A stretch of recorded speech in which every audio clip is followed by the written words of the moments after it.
bunch of nerds sit and ramble about video games.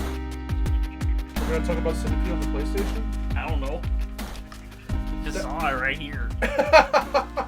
We saw our illustrious PS1 library of like maybe 20 games in case. Welcome to the VidGames podcast. What are you doing? I can't see what you're doing. Gosh.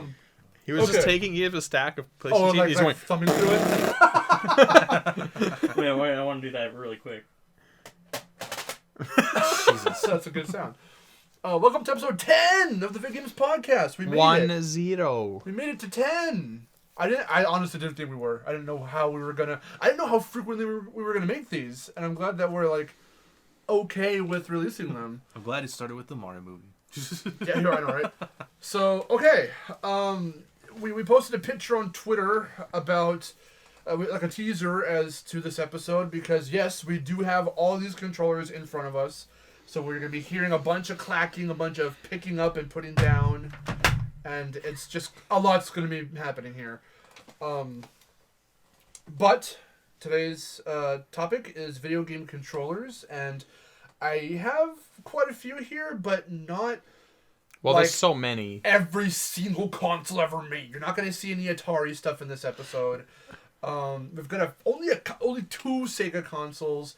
But we're mainly going over the big three. So all of Nintendo's, all of Sony's, and all of Microsoft's, not withholding the Xbox Series X, because that's the only one I don't have.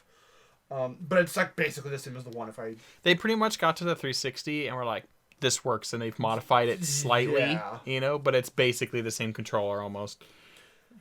So we will basically begin there when we get there. What we're going to pretty much do is we're not just going to stare at them. We're going to handle each one. And I figure we'll go from we'll start classic very early on, NES, kind of run through our line. So if you guys want to, if you want to tab over, if you have Twitter, however that works, you can literally follow along with each controller as we go over them from that picture because they're all still here. So let's just jump right into it. We can unravel them as well. And start with the NES controller. Oh, remember the olden times when controllers had cables? Well, first off. Second off, only two face buttons, A and B. The D-pad, you're starting to select. And let me tell you, they didn't take ergonomics into this at all. It's literally just rectangle. This is like a box thing, with buttons. This is like a thing that nowadays you would use a 3D printer for. Like, yes. Like you could just make that. 3D printers can do a lot better than this. Let me just... Well, yeah. I'm saying, like, looking at it now, it's like, that's just what it looks like. It's definitely probably one of the smallest, if not the smallest controller here. Yeah. Which it didn't need to be big because, like you're saying, it has a whopping 4 buttons and a D-pad. Right? No triggers and LB/RB that didn't exist yet. As far back as triggers didn't exist yet, so it's just like really simplistic. Just like, it's I can't remember. I want to say that the NES started the select button. I want to say that and calling it the start button for pause. I want to say Nintendo with the NES controller pioneered that, but I don't take my word for it. Because I think Atari did a lot as well in terms of having... I want to say Atari had a D-pad. I can't remember. But in terms of how a modern controller for the time would look, they pretty much nailed it. It's small. I'll actually kind of sing its praises a little bit. It's very comfortable to hold. We're 4 dudes. We have pretty large hands. So, like, even with that, for what it's worth, like... Yeah, no, it does still feel really comfortable. Even though I don't like the corners, but because it's so small and so light, it can get away with it where a bigger controller wouldn't be able to, I think. Because of the shape you're making with your fingers as you hold it, especially if you are going backwards generations to play something like this, your fingers just naturally rest there because shoulder buttons are supposed to be there, as we would see later with the SNES controller. This one... You can unravel it if you want. So now that we're at the Super Nintendo, because you see same 2 buttons on the front, but it has the but we've included X and Y now. Same things, but now there's 2 extra buttons. And 4 because we get the 4. L and B, and this one Oh god, that one's yellowing. That's bad. Ugh. That's what old stuff does, especially know. that old I'll like say, 90s, found, 80s, 70s plastic. That's That's- it's just the way it works. I don't know. It becomes more beige. Yes. I believe this You know, controller look at, specifically. and like I said, and they use like even just outside like the Toyota, even the plastic inside of the old Corollas. Yeah. What were you saying? I was gonna say, I think because of how beige it is, I think it's because I believe this controller came with the SNES that I found at this That's right. Yeah. what was it even? I forgot. It was It like was like a little. it was just this little shop Yeah. in like the parking lot over here near where we live, and like I just found it there Little because there were other business area. consoles Yeah. and stuff like that, and I just saw that it had the controller, it had the cables, and it had the console, and I was like, yes, we should get this at some point. Because I forgot how much we got it for, but So, it was already like that when we got it. Same basic shape, but they rounded it out so much they probably got complaints of how rectangular the. Yeah. Like I said, that's really my original only was. major complaint of this. So I think, in my opinion, I think. Let me compare sizes. I think that one's still a little bit smaller. it is. It is. Yeah. Yeah. So. They just had to make it bigger to accommodate the extra buttons. Yeah, to make the extra But buttons. I think, in my opinion, that the Super Nintendo, of course, it has the extra buttons, and the triggers that your fingers are naturally going to be sitting on to just allow for a lot more complex gameplay that the Yeah. NES However, would, there's right, no. it's just not as much going on. There's still no Analog thumbsticks. sticks wouldn't happen for a Yeah, while. no, there's no analog sticks, and I think this definitely helps with the feel because games, probably back in the day they got a little bit more complicated, but we still weren't in a 3D scape at that point, so you probably get away. Yeah, no, games were still built around the 8 or just 4 directional Yes. paths for you to go. So even if you think of something a little more quote unquote like not even 3D but 2.5D like Link to the Past or something, you still have like your up, down, left, right, and it still works. And even if you have to go diagonal, it's Nintendo does their things. I think still to this day where it is the cross, the plus shaped D-pad. They're not individual buttons, so you could still kind of get away with doing diagonals, but it was a little bit tougher for what it's worth. But they found a way to make it work for what it was worth. But I definitely prefer the rounded edges over the NES's just box. Actually, it's yeah. more. Yeah. With NES, it's more like I think it's more or less like simplicity at its finest for gaming controllers because of just how simpler the times were then, and how it's just like, okay, yeah, it's the first thing. It's not innovative, but it worked. It worked to start something. Yeah, exactly. Like I said, they got a lot of mileage out of the design. Yeah. Because that's the thing is, And the buttons. with each iteration of a controller, you learn what works and what doesn't. And that's what gets us into this controller, Fuck this where they thing. learned what doesn't work. Okay. I'm going to go on record again. I'm already on record, but Wes and I will both kind of, say it again. Weakest controller, in our opinion. Okay, so the N64 controller, they were trying to innovate. It's 3D. We're going into a whole different ballpark with graphics, with gameplay, with how you play your games. So they added, one analog stick or the control stick, however you want to call it. So you got your D-pad, still in a very comfortable position because if you take all these handles out, it's still basically an SNES controller when you really think about it. It's just instead of an X and Y button, it's replaced with the C buttons. Yes. So this is because they started doing that thing where they can just kind of like quarter turn it. And like Banjo does it, Mario does it, I want to say Zelda does it.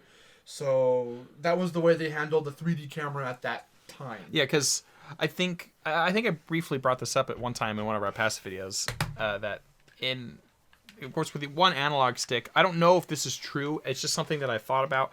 Is, of course, this is one of the first transitions into 3D, and of course, that's why the analog stick was probably included, because you have a lot more directions that you can travel in 3D than you can in a 2D setting. That's just the nature of those wanted it to types of things. feel fluid, right? And with an analog stick, but I think one of the reasons, because it was saying is it was their first time going into 3D, so that's why they kind of had the angular C buttons to change your camera view. Yeah, but at the time, no one had played a 3D game, so I think because usually in pretty much all Nintendo 64 games, the camera follows behind you as you move, right? You don't have as good control over your camera. But from a transitioning standpoint, it was probably a little bit easier to do that because if you threw somebody in immediately who's never had to deal with thumbsticks and now has to worry about moving with one and the camera, that might have been kind of a lot. And I remember my sister, when she first played her Nintendo 64, she has no problem playing with one analog stick on the Nintendo 64 because the camera follows her. But the moment it split later in generations, when you got two thumbsticks, it was just really hard for her to work both thumbsticks at the same time. That's interesting. That's interesting because I look at this and I go, okay, it's a huge step up from the previous two controllers. Way too many buttons. Like, I know that certain games do use them to their full advantage. Like for Mario, it's the camera. Banjo, it's the camera. Zelda, it's how you equip certain things. And with your C buttons. Yes, but that means there's a lot more information for you to have to remember and have to take in and have to handle, basically. Not saying that Zelda handles it bad, but I'm just saying like for a 3D game, it could be kind of weird at first. And I think it just depends on who you are as a player and what consoles you even own at that time, because maybe I would have been used to it when I was a kid, but like I grew up with PlayStation, which was more simplistic in its own right. But even when we get to DualShock 2, it's still very simplistic in its layout, and the games didn't really need to like throw in a bunch of actions to those, like map actions to those buttons. So yeah, I've noticed how you're holding it. You're holding it like this, like holding it with the left hand on middle prong, right hand on the right prong. Here's my issue with that. Why have this here? Exactly. Why have the left one? Yeah, I just gonna say that I call this the trident because if you flip it upside down, it looks like a W or a trident. So the guess, again, I have another guess. I don't know this for sure. I think they intended for certain games to be played with the D-pad, in which case you would hold the left prong. Yes. And not use the thumbstick. Okay. And some games you would use the thumbstick and not the D-pad, which I've noticed in Zelda and a lot of 3D games you use the analog stick. The D-pad doesn't even have controls mapped to it, right? And I think they did that because they didn't intend you to hold it like this. This is if you played some game where you use the D-pad predominantly, and you held the center if it was a thumbstick predominantly. That's weird because... So it's like having two controls in once, right? What does what game, right? But if you don't know that going into, that's obviously confusing, especially if somebody's not. So you try to hold it like this, and it's like wonky as hell. Honestly, how I would have designed this controller is not even have this middle part, move this shit over to this side, and then probably just map the Z button right here. Which is also another new feature. A trigger on the back, and the whole rumble pack or like memory card or whatever on the bottom. Like that's the NES and the SNES didn't have anything like that. So not the thumbstick alone wasn't the only new feature. It was also the inclusion of a back button and extra components for the controller itself. I mean, it just kind of like if you look at like the previous controllers, they were both pretty small. They like obviously made this controller like easily double the size. It was their first foray into 3D. They were trying to figure out how to keep it simplistic but make it complex. Stuff's color coded now. It wasn't originally. As we can see with the other controllers like NES, the A and B buttons are both red. The AB buttons are one color and X, Y are a different color on the SNES controller. Here it looks... Okay, my little issue with Nintendo consoles, these early ones anyway, is that they kind of look like child's toys. Which makes sense for Nintendo because way back before video games, they were making toys and stuff. But after Hanafuda cards in the late 1800s. So, like... That makes sense to kind of color code it for convenience. It just looks like and with how plastic and like kind of hollow it is, the joystick, the stick, it annoys me because it looks like it was just glued in there, plastered in. Like it's just kind of like any minute it's just gonna come off.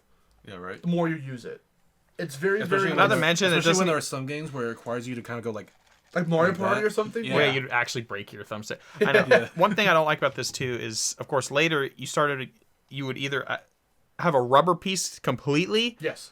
Or, at the very least, a rubber covering of some kind where the Nintendo 64 is like, nope, here's this horribly uncomfortable piece of plastic for your analog stick.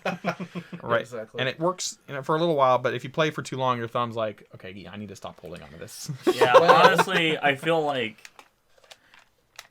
it was an honest attempt to enter into the 3D age of gaming. Yeah, you can't blame them too much because we'll talk about that controller when we get to it, but I feel like that controller does it a lot better than what the N64 did. Well, we're not going to get into too many third parties. In fact, not really many at all. This is the one that we will. Because Nintendo 64 needs it really bad. That's true. So if you saw a little weird blue controller next to the N64, this is one we found at our local little retro game place where we get a lot of our old school stuff from, and they fixed it. They fixed everything. I feel. Mm-hmm. The Z buttons are split how modern Nintendo consoles do it between ZL, ZR. I don't know if that's what they're labeled as or if they're labeled at all. Yeah, so they actually have 2 Z buttons on this. It's not on the back. It's the trigger. Depending on if you're right-handed or you still have the LB, RB, but then you can decide which Z trigger you would like to press. Mm-hmm. But now that it's 2 prongs, I can reach the D-pad and the thumbstick with my left thumb. A and B and C are basically in the same spot that they would be otherwise on a regular controller, and it starts a little higher but closer, and so everything is kind of more reachable. Like it's more compact, but it's better. It feels nicer to use. Because and then that analog stick is a lot more robust. Yes. Like you're again, not gonna break this is actually rubber. It looks like a GameCube fucking analog stick. It does. But I mean, it works. The Nintendo 64 actually has quite a few third party. I guess it's just because the N64 controller is just so jank. It really just depends on what kind of N64 player you are. If you're like Jason, you're one of the OGs, then you're gonna be used to that controller. Yeah, because that's one thing I want to bring up here is the Nintendo 64 was my first console ever. Yeah. So I grew up on it. So I have the luxury of being extremely used to it, where a lot of people do not have that luxury, right? Because seeing it, totally understand people's complaints. I just avoid most of them because I used it. I learned how to use it properly when I was so little that I'm one of the few where it's natural to me. Yeah, it doesn't bother you. Yes, correct. Yeah, because you got used to how. I totally get the complaints. Yeah. I totally get it, and I still think it's a ridiculous controller. Feeling it yourself outright, right? Which you don't really. Yeah.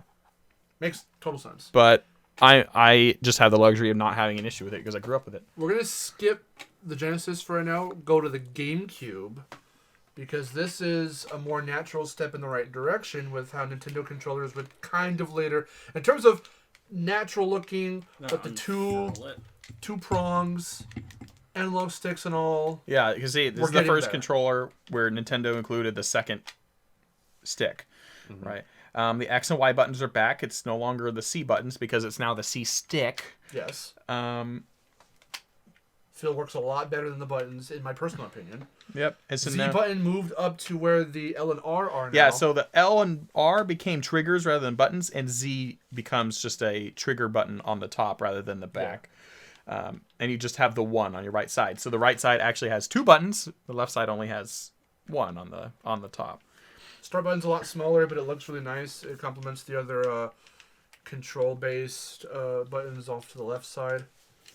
And I do appreciate, again, for as colorful and almost toy-like as it is in nature, I do like the way these buttons look for the face buttons, A, B, X, Y, just because these shapes are very iconic now. That Y button's looking a little wiggly there. This is an old controller.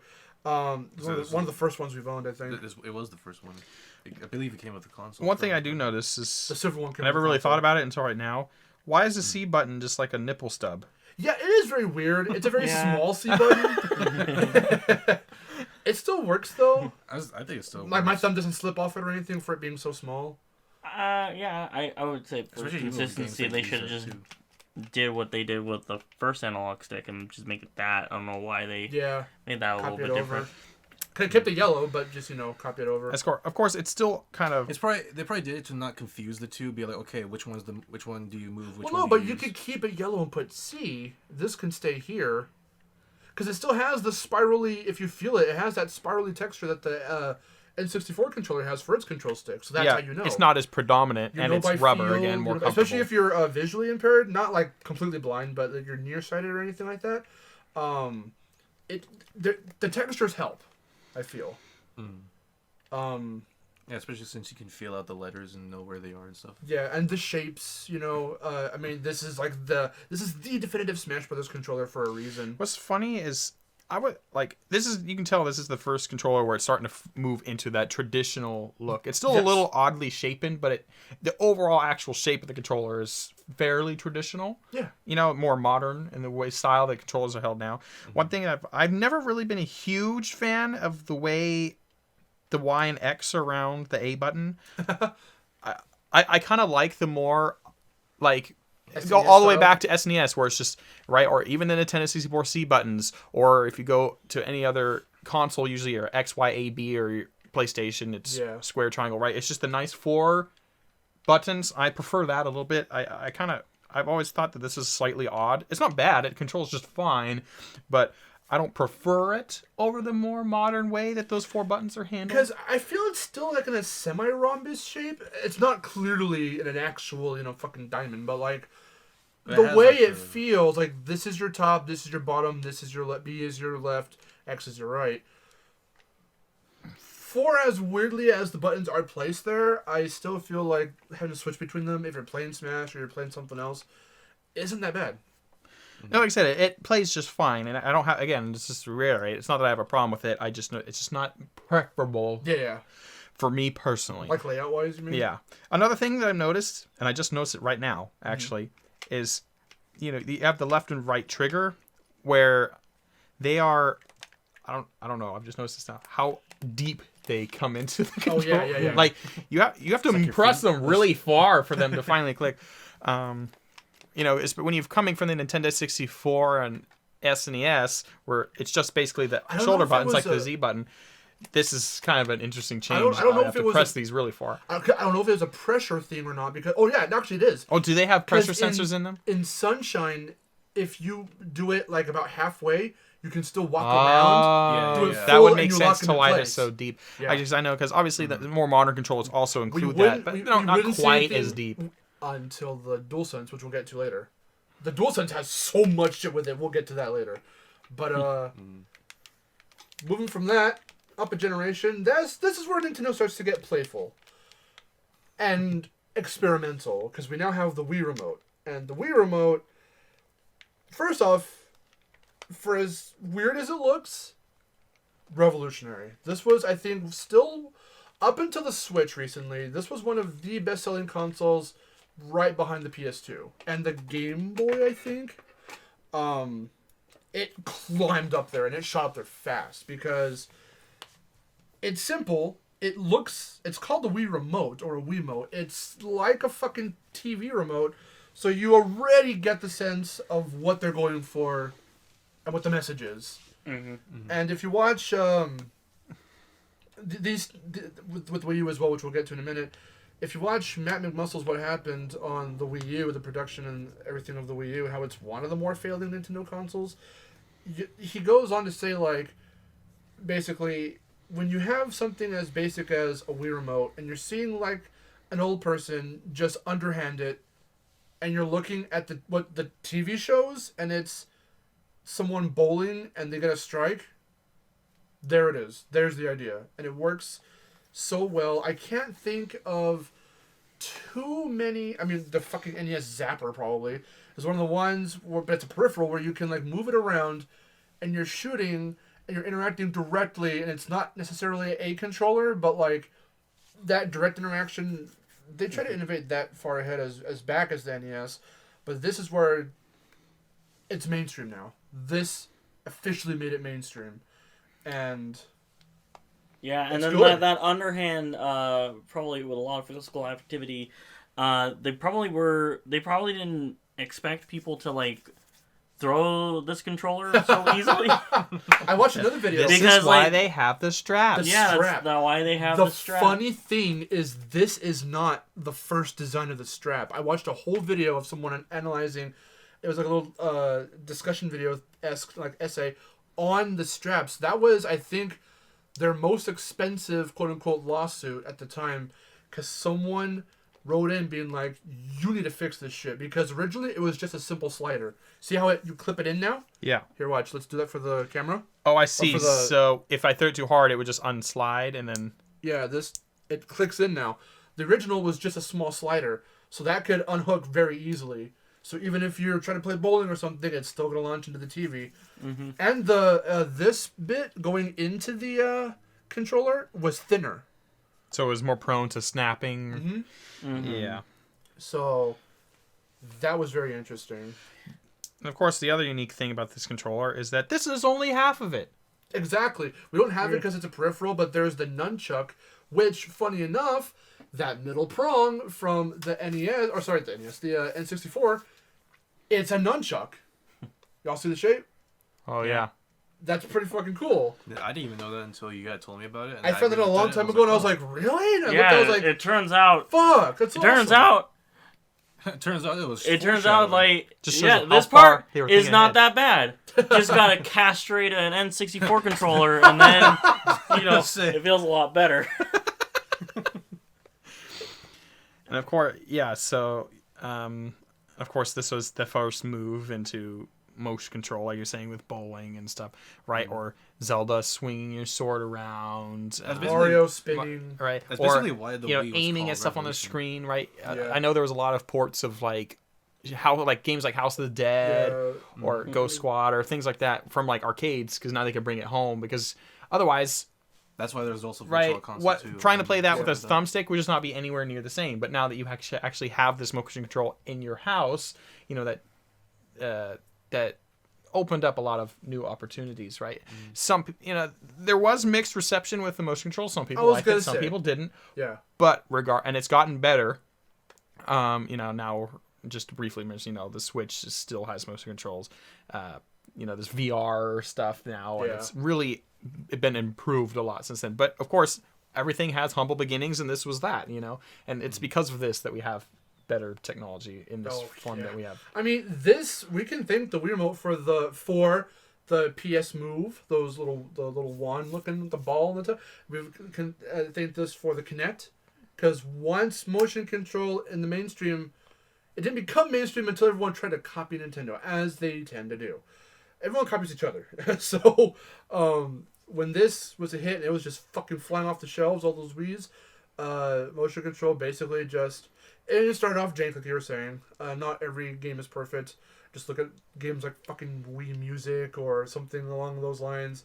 Some of those smaller budgeted, like $5 games you can get off the bargain bin for Wii. They're kind of weird. And it got better because, they did introduce the Wii Motion Plus remote, which helped iron out a lot of the kinks. Still not perfect by any means, but it went from pretty clunky to, all right, this works fairly well. Yeah, it's still rough, but better. And there's certain games, Skyward Sword being one of them, that actually require that you have the Plus remote, or else you cannot play it. Because it started as a peripheral. You had to attach it where the nunchuck goes. Then they built it directly into the controller. Uh-huh. And I don't have it here, and it's not in the picture, but I have a Mario-themed one, a Wii Remote, that has it built into it. Now we get to the next generation. Like I was saying, this is the Wii U gamepad. This is the controller. This little bit's kind of coming off the back here. But the complaints were that because of this screen, even though it was really cool, it led to asymmetrical gameplay. With co-op or with competitive stuff, just look no further than Nintendo Land, the Land Marc game that showed it off. Even just more basic stuff. I mean, if you're playing a Zelda game, you could re-equip and see your map. And Shantae, that's the first time I Instead of played... having to pause and stop your game, you could just look down or pull the controller up in front of you a little bit, and you could just... It's all seamless. Those are unique games with inventories. Yes. Shantae has it. But it was a harder sell. And like I said before... This is one of, next to the GameCube, in terms of mainline home consoles, this is one of the worst selling just because they couldn't get the idea across as easily as they could, as simplistically as they could with the Wii. Yeah, the marketing was just harder to do and not as well done with this particular iteration. Yeah, well, first off, let's look at the size of this fucking thing. Still has your LR, ZR, ZL. It's just massive, and plus with the screen... you gotta think, somebody might get pissed off. They might break this controller. It's a lot easier. Yeah. Once that's done, all you have is a Wii, because it's compatible with the Wii Remote. Yeah, the Wii U could use the Wiimotes. Yeah, you can't really play any Wii U games, though. One of the things I would probably dock it for is probably replacing it in case it does get damaged. I imagine this. I think this was pretty expensive to replace because it has a screen, and then it also kind of serves as a portable game device. But because couldn't you in some cases stream your Wii U to this? So if someone was watching TV, yes, that was the whole point. Yeah, it starts off with a Mario game, and then someone wants to play football. You can bring it around. Football, yeah, you can bring it with you on the bus or something like that. But I kind of feel like there's already systems that do that a little bit better because this thing is still huge. This one you couldn't. This had a radius. Because it's still a controller first and foremost. Mm-hmm. We wouldn't see that until one generation later. But with because this wasn't a true handheld. That's what the Switch was. But it tried. Oh yeah, it tried. Right. It tried. Yeah. That's why I saw that. There was I don't know. There was something like a case where you can carry your Wii U around with you. Maybe I remember something. I wouldn't be surprised if that's the case. I mean, if you look at the GameCube, it basically has a handle. That's true, yeah. Right? I think that was probably in there. So it was bring it to my friend's house real easy, you know? But, what docks it for that kind of, portability is, again, the size of it. It's just a little bit too big. Yeah. What was I going to say? This also came out in the early 2010s, and was also popular in that time. It was booming and really growing huge. iPhone. This is the tablet. Mm-hmm. Oh, this is where your stylus is supposed to be. Yeah, it's not there, but okay. So notice. We have it. It's just just point out there is a front camera on this controller. Mm-hmm. That's unique. Mm-hmm. No, that's what they try to push too. They try to push. Remember, we did that. We did the Wii U chat a long time ago. They wanted to be. This is how you can text your friends. You can message them. You can draw on it. It's basically kind of like Skype, but This was the iNintendo. And one thing I also noticed, which I'm going to bring in the Wiimote again really quick, is that the Wiimote has a speaker on it. Yes. Mm-hmm. Right? That was a unique feature, a lot of things. And so now with the Wii U, it actually has a volume slider on it. And it has the inclusion of headphone jack. Mm-hmm. Which is really nice. The other thing... I appreciate that more now, because when I'm playing PlayStation by myself and I'm on the PS4 or 5, they also have headphone jacks, which we'll get to again later. But and then I do like that. Yeah. The other thing I noticed too is the Wiimote and this have the home button to bring you back to screen. Right. Yep. It wasn't until the Wii where that started to be a thing. I'm assuming is this where you scan amiibos in probably? Okay. Yes. See, there's a little tab here, and then again, I never actually owned a Wii U. What is the TV button? I was just gonna say. Okay. I was like, that's the most strangest thing. I think I know what I know what it is. Yeah. Well, I want to, because I've owned a Wii U as well. Go ahead. I'm pretty sure what the TV button does is, I don't remember. Fuck, it's been a while. And I know it had something to do when, with the viewpoint of the game or whatever, where you could switch it. Sort of.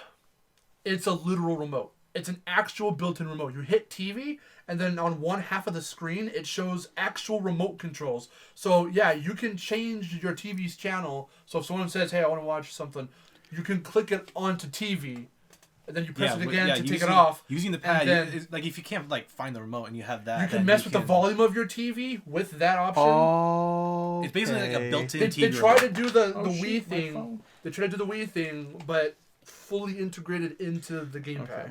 And there's one other thing that I did notice is, we didn't bring this up, but it's kind of intuitive, is that the Wii remote is obviously wireless.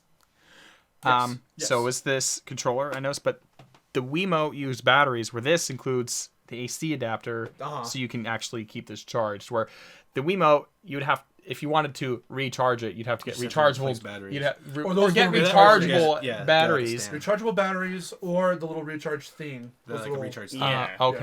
But it was still using AA's, right? Mm-hmm. Yes. Where this is actually a rechargeable unit. That little battery part, like I was saying on the back, is kind of coming off. Yeah. But need a new screw there, bub. Yep.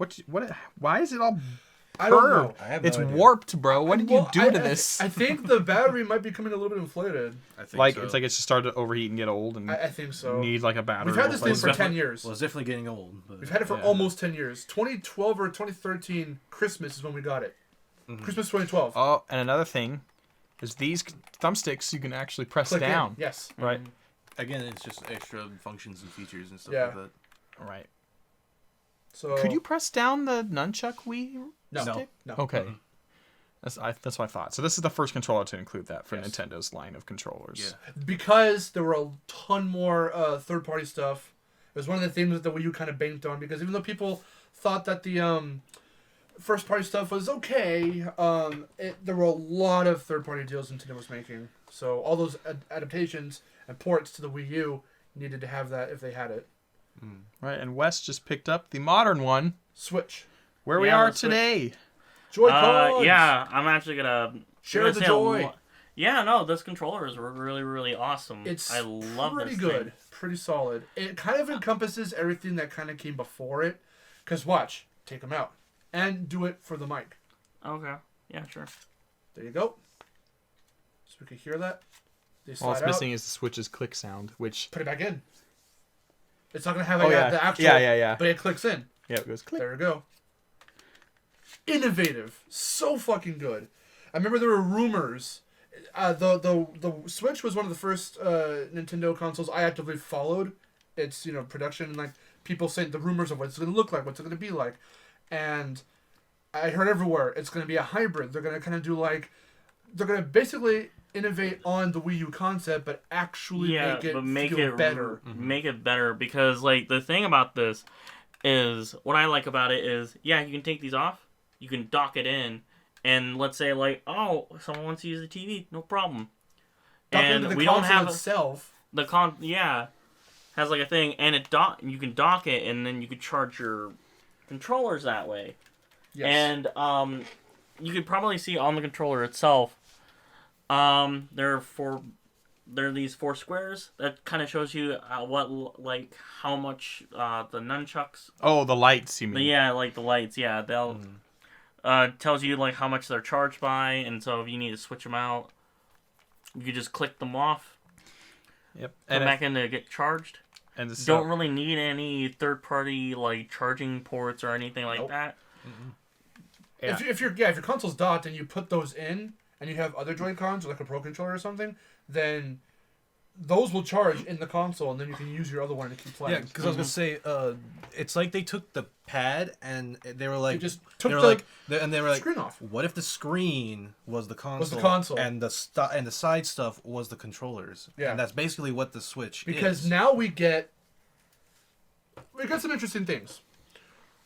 We now have the very first individual It's like they took D-pad. the D-pad, but meshed it with like the C buttons of like the Nintendo 64. And when you take that out and someone's using that as a controller, those are your face buttons. Your A, B, X, and Y. Yeah, Yeah, because because you they- take them out. Yeah, because Yeah, they 'cause also It's got have little tiny yeah. buttons on the inside of Yes. it. So not Yeah. only is this like, So it's like a more controller, people can but- use them and play. let's say like, I want to play too. It's one controller and it's two controllers at the It's same two time. controllers at the same time. Though the issue is, it's like, all right, well, my one complaint is like it's a little bit too small. Now, Yes. they do help that a little bit because they do come with the extra like padded grip at the top that Yes, makes which it a we little have. fatter. Yes. And I definitely prefer to play like this when that grip is on because it just fills it up a little bit more. Yeah. The buttons aren't so infuriatingly tiny on the inside. The funny thing, the Right. complete opposite from the GameCube. How the GameCube you put them in too much. These ones are just little tiny buttons. It's still too small with the grip, but it helps a lot. Yes. It helps a lot, and like it's only for like certain games where you would even need to do that. Yeah, and then so to top it all off with the innovative stuff they have here, it's just a little bit of everything. You have your left and right triggers, your left and right buttons. You have the plus and minus buttons from the Wiimote. Start and select. You have start right. Your start and select. You have your two analog sticks. Both can click down. Your A, B, X, Y. Home button. Your home button, and now even a screenshot button, which I think later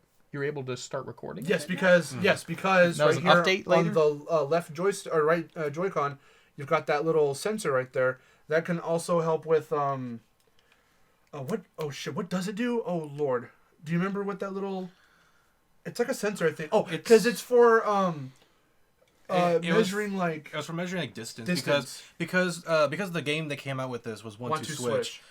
This was used for the eating contest game where you have to put the Joy-Con a certain distance away from your mouth, so that way it's like. And it's accurate. It knows.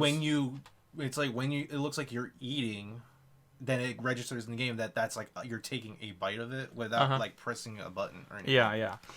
So there's that. Of course, it's motion control, just like the Wiimote. Yes. It also has like a feature, like a rumbling kind of feature, where it's like you can feel things. Like as if HD rumble is a unique console concept. Controller. The fact that it's 2 pieces means like you could theoretically only replace half the controller if it starts to have issues.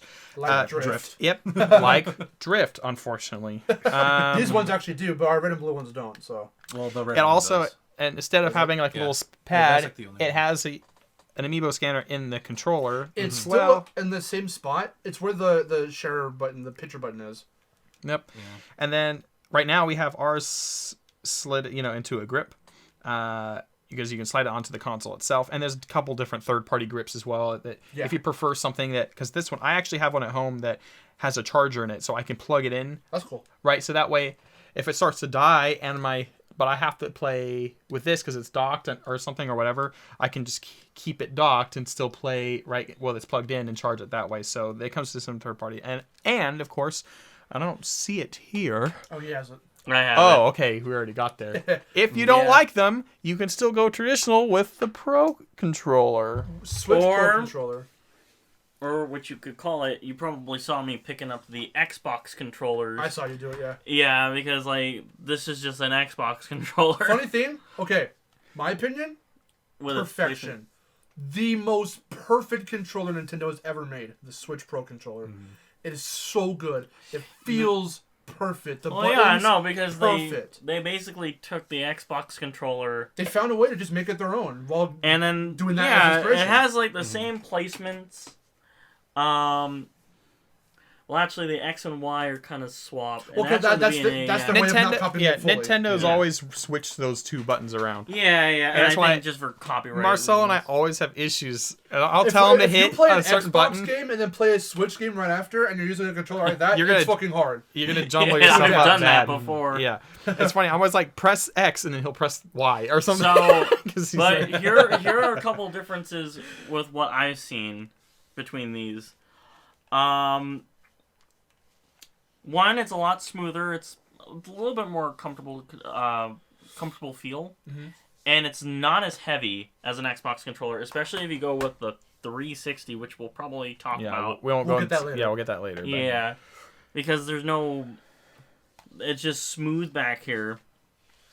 I will say, hey, you know what? We'll copy somebody else and just kind of make it a little bit better.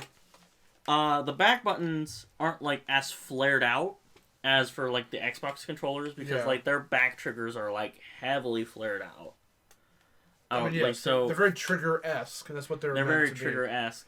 Whereas with this one, it's a little bit. You still have that little bit of that flare up. Yeah, it kind of goes upward, but not as noble. Yeah, they still click in like actual buttons though, right? They don't actually dip down, or do they? They kind of dip down a little bit. A little tiny bit? A little bit. Okay.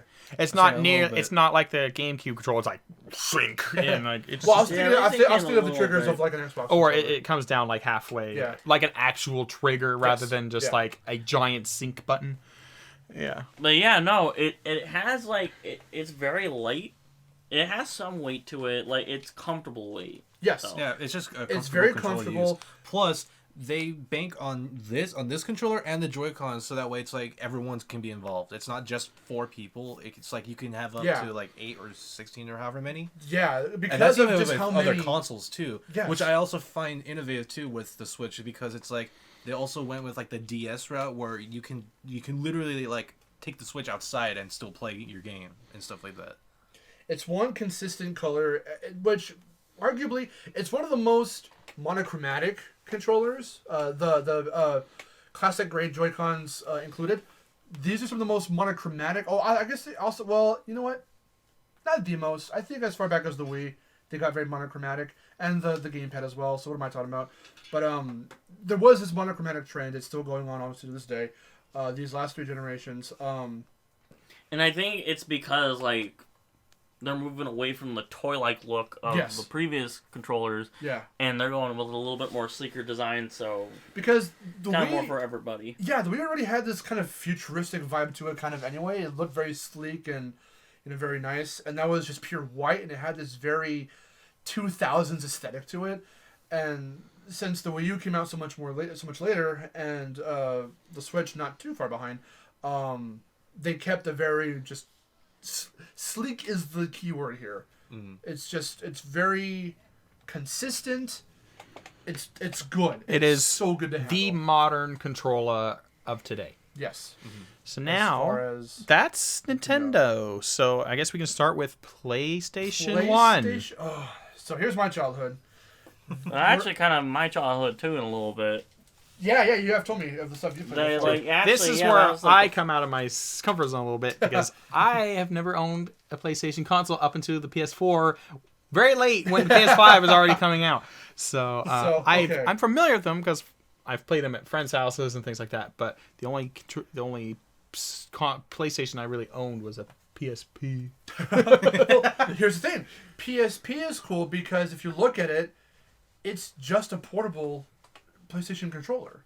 Yeah. Like they did the Wii U thing and just kind of put a screen there, but the buttons are smaller, but it's still in the same position. And it has an analog stick on it too. Yes. So okay, the PS1 was very early, just like the NES and SNES. More so the SNES, because SNES was 90s. It predated the PlayStation by at least maybe 2 or 3 years. PS1 came out in 95. This was the first controller. It is not the DualShock. It's PlayStation controller. So it doesn't have the analog sticks. But this is how I played Crash as a kid. You can get away with playing Spyro this way as well. Games more so like Tekken, arcade stuff like Frogger. We had Centipede, so it was Centipede.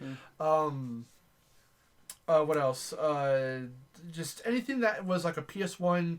We played it like on VidGames like Sinistar or Bubbles or something. Anything you can think of that was, Pac-Man World. That was this. So, when did this come out in accordance to like the SNES and the Nintendo 64? Is this in the between? Well, the N64, like I said, did this come out? Was 95. So pretty close. N64 was what, late 95, 96? Yeah, that sounds about about right. August or September of 95. Okay, so that was So this is about this. You could basically put PS1 and Nintendo 64 on the same era. It wouldn't be until about of course. It wouldn't be about until a year or so later that they would come up with the DualShock. This blue one I have here isn't a DualShock 1, it's a DualShock 2, but they were basically the exact same. Yeah. So correct me if I'm wrong, because the PS1 also had, although it took it a different way than Nintendo 64 did, but a little bit of an introduction to the 3D space as well.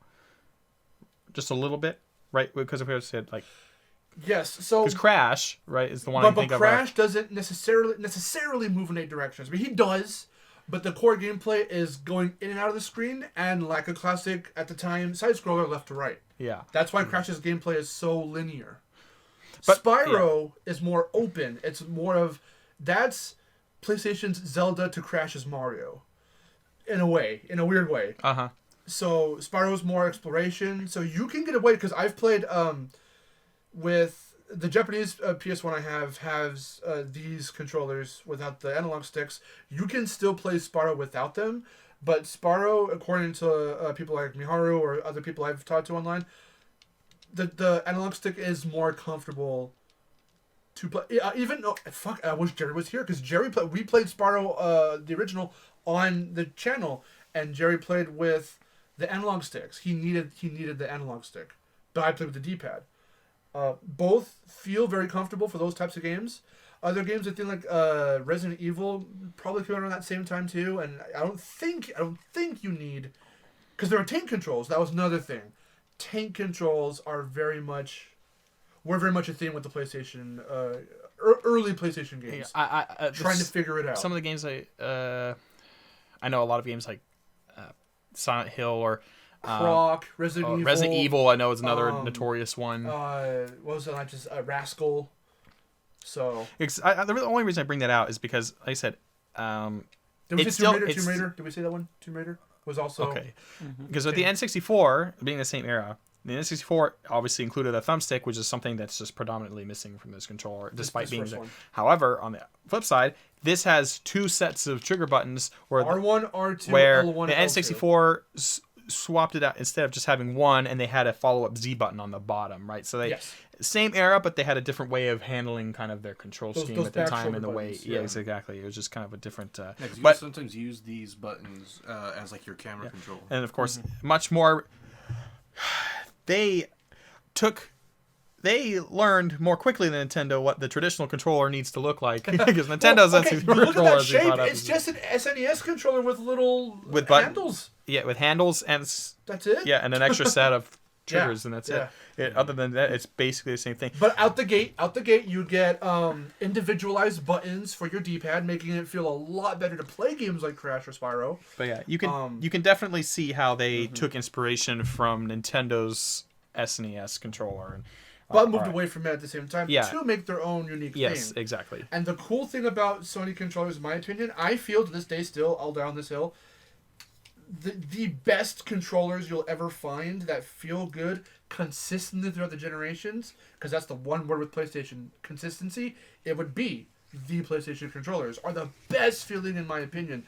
I'm trying to take bias out of it because I grew up with it, but seeing all this, I mean, I also just called the fucking Switch Pro controller perfection, at least in terms of them, because it feels so solid to handle, to play, for your fingers to move around to get to buttons.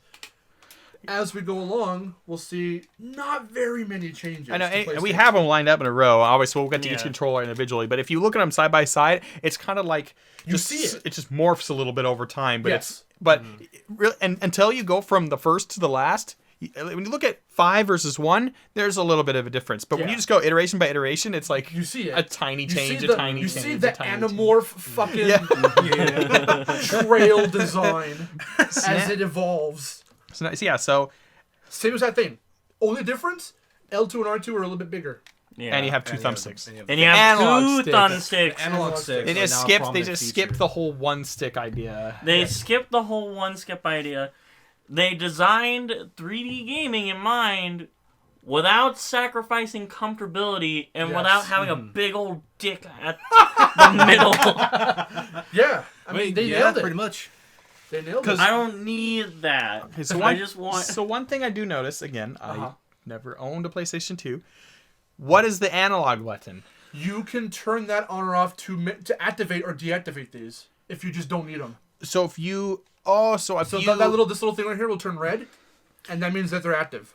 Okay, so I see. So if you got the PS2, but you were still not ready to make that jump into the thumbsticks, you preferred the feeling of PlayStation 1, you could basically turn this into a PS1 controller? Yes. Is that kind of what you're saying? Yes, but also, it's funny because this was like pre-Joy-Con, because sometimes these would drift a little bit. So if that was fucking your game up, you can turn them off.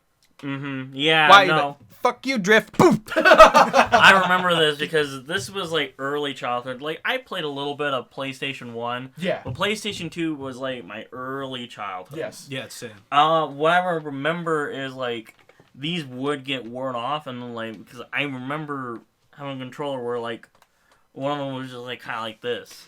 Yes, exactly. Because like we stuck had like that. I mean, like, stuck to the side. We had a few. I believe the original the more you fuck with how you wrap it, which I try to wrap it very carefully, and the more you do like that, you can fuck the analog sticks up. So one of them just kind of dongles, and it just like a broken hand. It's just there. Yeah. It's just. And that kind of just like a what? Little broken hand. Which I didn't actually know about the analog button, and that you could just turn these off. That probably explains a lot of things. It's like, why can't I move? What's wrong with my controller? Because I was little. Because I didn't know that. It was the backwards compatibility too, because that was my introduction to backwards compatibility. The PS2 plays PS1 games, so if these weren't needed, then you can turn them off.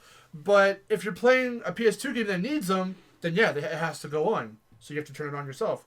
Yeah, I think I would accidentally press that button when I was playing something. It's like, what the fuck? What's going on? I have to buy a new controller or something. But this is the DualShock 2. The DualShock 1, again, is the exact same for the most part. Almost virtually no changes. It just feels a bit better.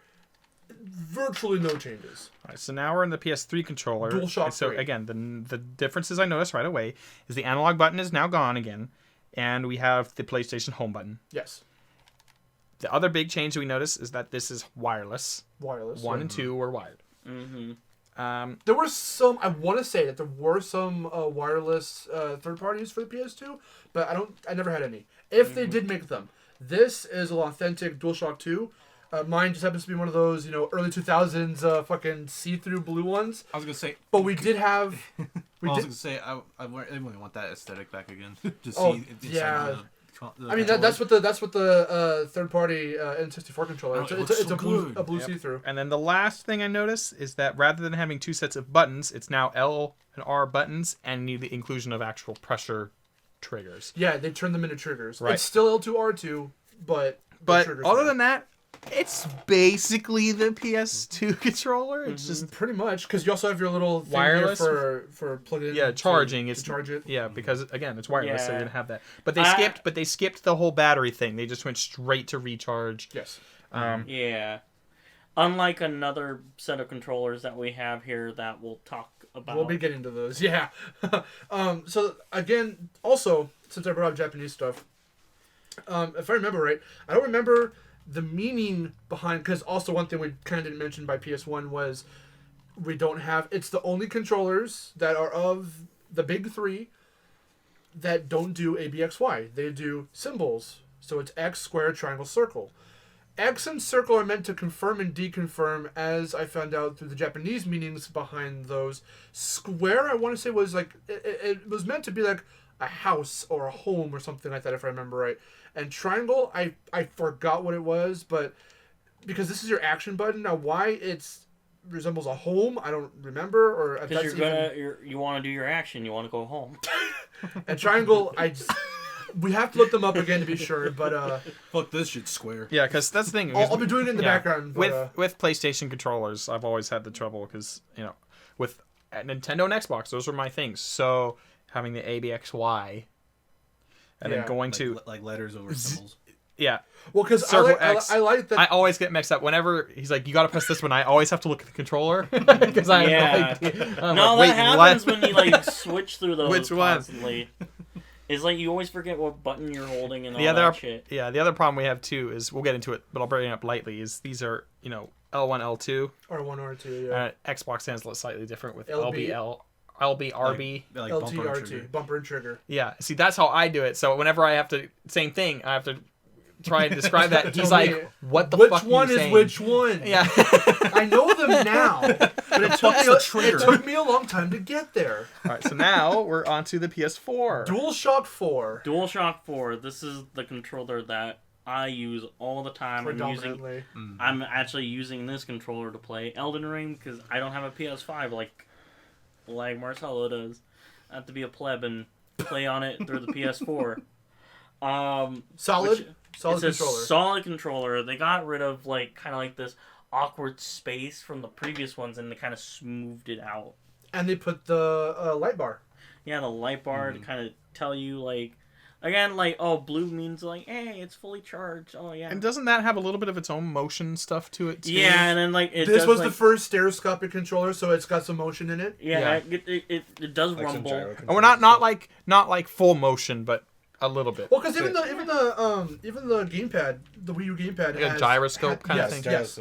PS4 was yeah. DualShock 3 had it kind of, but it wasn't nearly as built in as and utilized. 4 is the one that really made it a thing. Yes. Yeah. That's okay. I didn't even realize 3 had it. So also the introduction of a touchpad. Too. Yeah, and then the touchpad's not really it helps for inventory stuff in games. And I know. Yeah, I use that button all the time for inventory. Yes. Yeah, you can even use it you drag your finger over to draw on stuff. And then there has it has motion on it. It also has a little speaker above the PlayStation button. Yep. Yes. In which case, so this is the thing too. That's the question I had. Is I also noticed that it has a plug-in for headphone jack. The 3 did not have that. One thing is because I know the Wii controller, the Wiimote, had a speaker on it, and it would sounds like if Link pulls out his sword, it goes shink, right? What kind of sounds would this incorporate? Same thing. Well, if you remember, I don't know, you have to go back and watch those first 2 episodes of Astro's Playroom, or sorry, Astrobot on PSVR.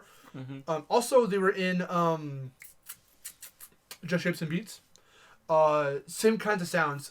When you get hit, or I think some actions as well. Sometimes voices come out of there. So it all depends on how they integrate it in. The same way of how they would do it with the Wii. And more it so, just depends by the developer and by the game. It basically acts as like a speaker and a microphone, because there are some things where you have to like blow into it. The mic's in there too, yeah. Kind of like I think. There's a microphone in the remote.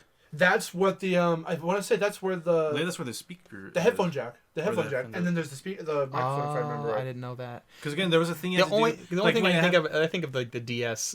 Because when there are games where it's like you have to like blow into the controller to make a thing spin in the game, then that's what that controller does. Yeah, the touchpad was definitely the hardest thing for me to get used to, and not that it's hard to use, or I forget that it's a button. Because I remember in PS4, I'll be like, "What the heck?" And same thing, like if you watch, because the PS5, we're getting to it really quick, has the same thing, and he'll be like, "You got to press that button." I'm like, and I always like brain fart for a minute, like, "What? Where? Where? What are you talking about?" Touchpad? What? Oh, so it takes me a minute to get there every square time. in the middle. Yes. Before we move on to the DualSense, one other thing you'll notice about the DualShock 4 is the shape is now slowly starting to change. It's got these circular bits where the buttons sit on the controller, but because of inclusions like the touchpad, like the light bar, it no longer has that classic shape of what you could, like I described as SNES with grips. And that's kind of what he was saying, is like it no longer has, like Wes was saying, it no longer has the space. That gap in between, it's smoothed out. It's smoothed out. And on the bottom as well. Yes. And the trend continues a little bit more with the PS5 controller. The DualSense. So I'm noticing like there's no more light up there. They're right here. Oh, it's kind of they now outline. surrounding. See, I wouldn't have known that because I don't own a PS5. They outline along with a lot of the world right now. Look, some people had to scalp. Some people got lucky. We happened to get lucky. I am super not bragging. I pray to you. I swear to you, I'm not bragging. I mean, it's not like but we did get it at its original price of $500. It's not like the Xbox equivalent. I forgot what it's called. The Series X. The Series X. Yeah, you can probably get that. Like, those are easier to get right now because they're cheaper and they're cheaper. Yeah. Although they had, although they did have that problem, but yes, it's they're getting it under control a little bit faster. Yeah, because there's not quite the same level of demand for it as the PS5. So they had a whole thing on the DualSense, and it's sleek. It's also one of the first to really go with the monochromatic feel in the sense that we now lose, which is kind of unfortunate. I do wish in the future that they'll make more, because they've been making some in colors. I have one in red and black, one all black. One of the things you'll immediately realize, there's like this kind of jewel-like kind of like stylistic casing around the buttons. Mm-hmm. They're way more almost glass-like, but the face symbols no longer have their classic colors. So everything is just two-toned, and again, this is their version of like futuristic looking for the most part, like the Switch or like the something vision else. of the future. Instead of, we also forgot to mention that the PS3, the DualShock 3 has Start and Select. It was the last one because we now have options and share for the DualShock 4. DualSense it carries over, but they're not even labeled that, which is very odd. You'd have to kind of just know. Well, which is kind of probably because always they didn't thought- really change it. I've always thought, because the Xbox does this too, a lot of controllers, it's this little triple bar thing. Yeah. What is that called? Is there a word for it? Why did they drop called. Start Select? I don't know what it's called. Hit the triple bar button. Because it's called. Well, this is the options button. What's the start button? The triple bar, stupid. I think the reason why they designed it with 3 lines in mind It's is a because list. it's a list. Yes. I guess that's why it's called options. Yes. Yeah, That's because why they like started it's calling like it a options. list of things. Like, oh, what are my options? And it's listed. Yes. Hence why they did Yeah, that. We're like, which one? Are you talking about the ones where they're in like stacked on top of each other? Or are you talking about the 3 bars that are? Yeah. This little like ray. It looks like a speaking type of thing because this is your broadcast button. Okay. This You know is where you can take your pictures, save gameplay, To and me, stream. it looks like this button has eyelashes. It's a pretty button. This is the male button. That's the female button. Oh my God.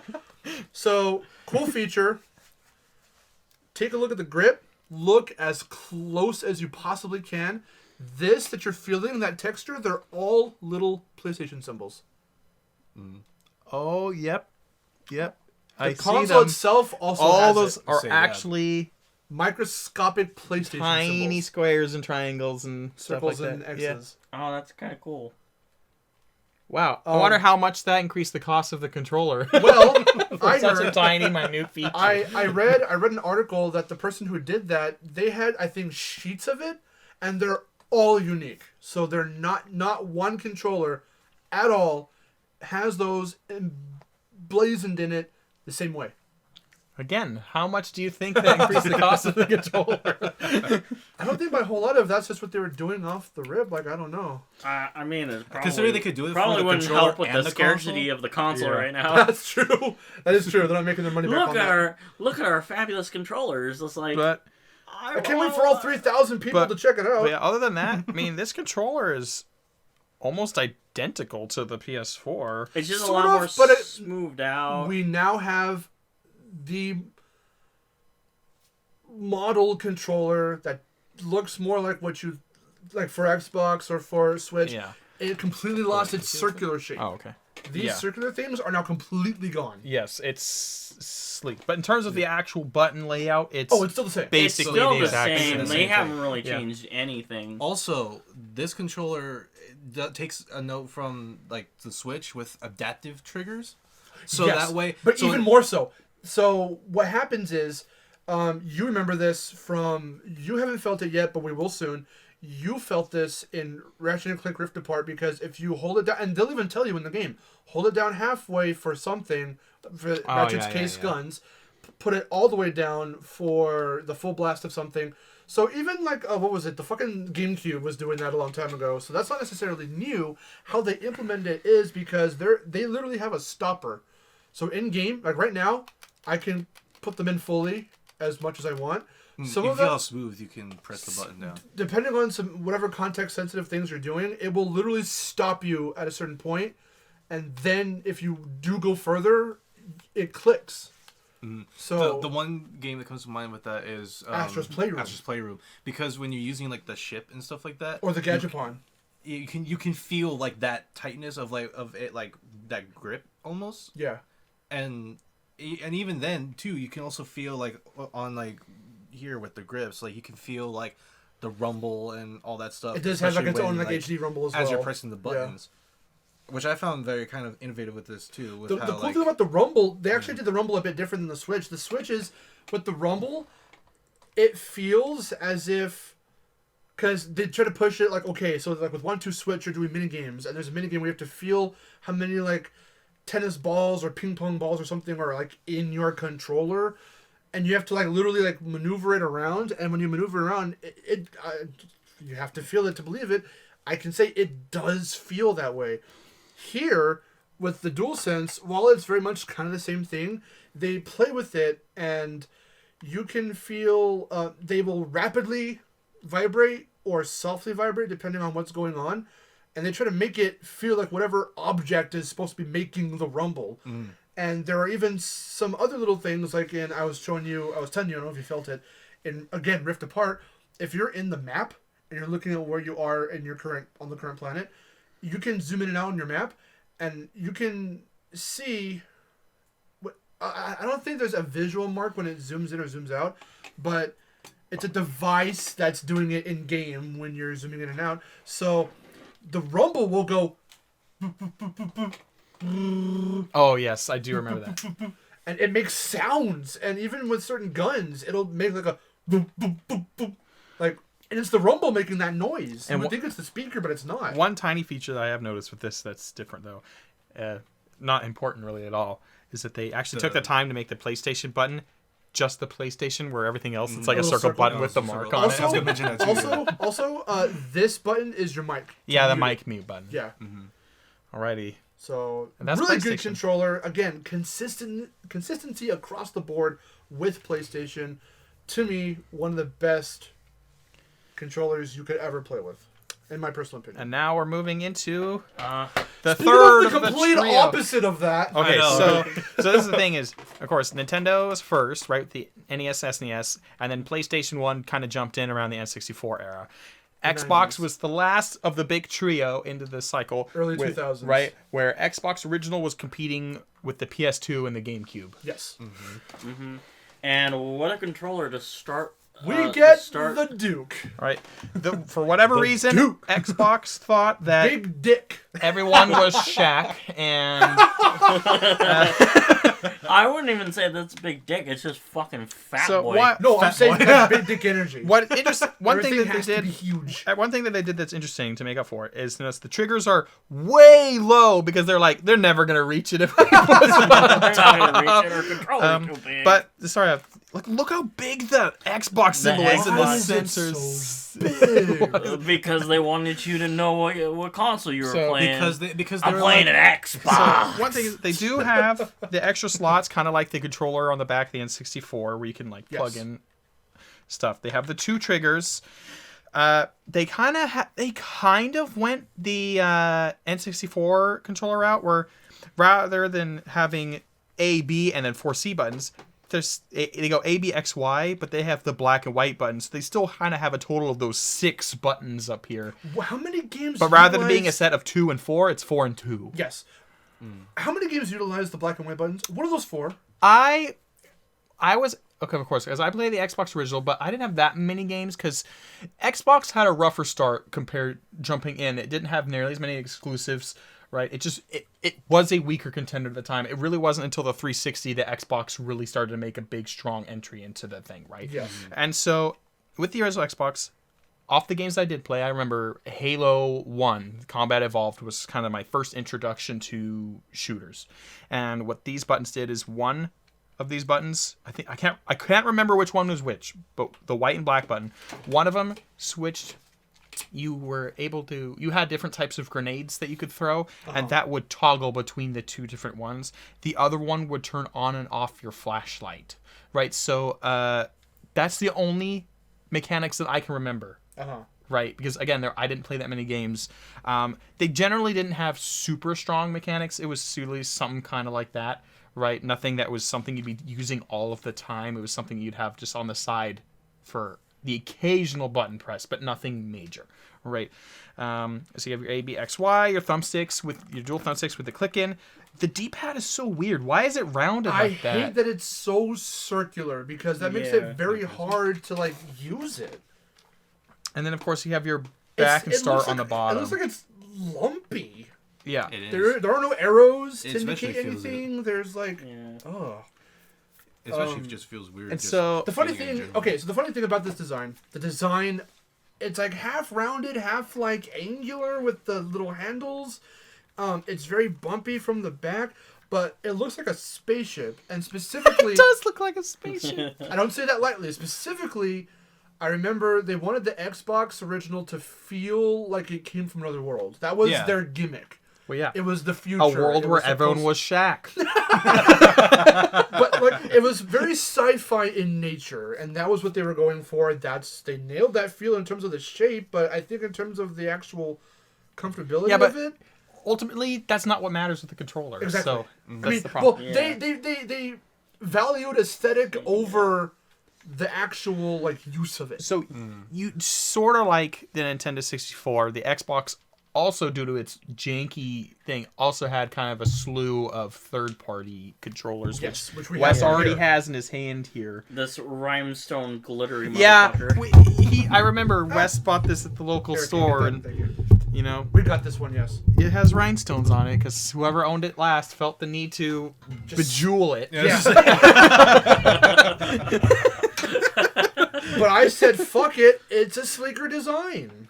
Yeah, so it's a lot now, smaller. It's a lot smaller. It's smaller. It's easier to definitely- fit. It's more in line to the next console, the 360. You have your two sticks. It's an actual D-pad. It's not that lumpy circular thing. It is still kind of awkward, but it's not as It's way awkward. better. It feels better, too.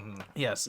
ABXY is in a much more traditional layout. It's not that weird offset that it has on the Duke controller. They're kind of slanted looking, like ovals instead of complete circles. And then the white and black button are in a more accessible area rather than being like way almost completely out of your reach at the top of your button, right?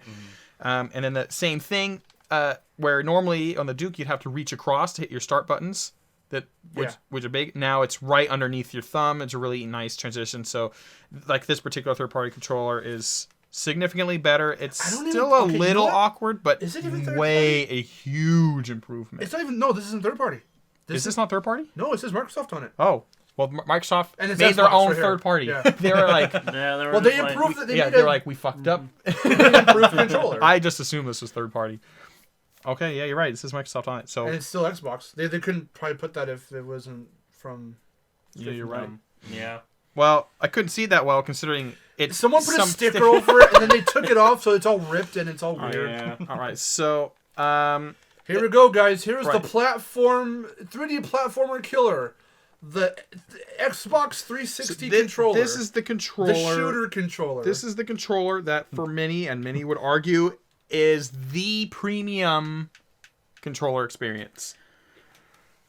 This is... I'm not gonna lie, I love this controller. That's fine. Because I grew up with I grew like I played PlayStation and PlayStation 2, but I didn't become serious about playing video games until I got this an Xbox generation. 360.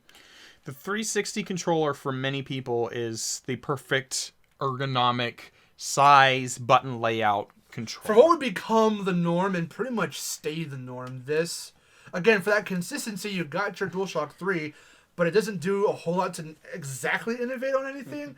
This arguably not only is a huge step up from the Duke and from anything we've seen prior in the terms of Xbox, but like for your shooters, for everything else that the whole industry would transition into, this was pretty much for that. And we briefly brought it up how the Switch Pro controller takes so much from the Xbox layout wise. Right, the thumbsticks are offset. Yeah. Right, the D-pad's in the same spot. You still have your plus and minus as you start. Right, your ABXY is almost the same. The triggers, it's almost. It really takes a lot from that. What this Pro controller does is it's lighter. Yes. And the one flaw about this controller. Battery pack. This fucking battery pack.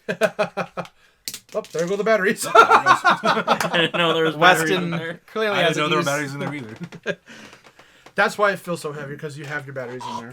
Yeah, and like it's a weird placement for this. It's kind of like a knockoff against. There you go.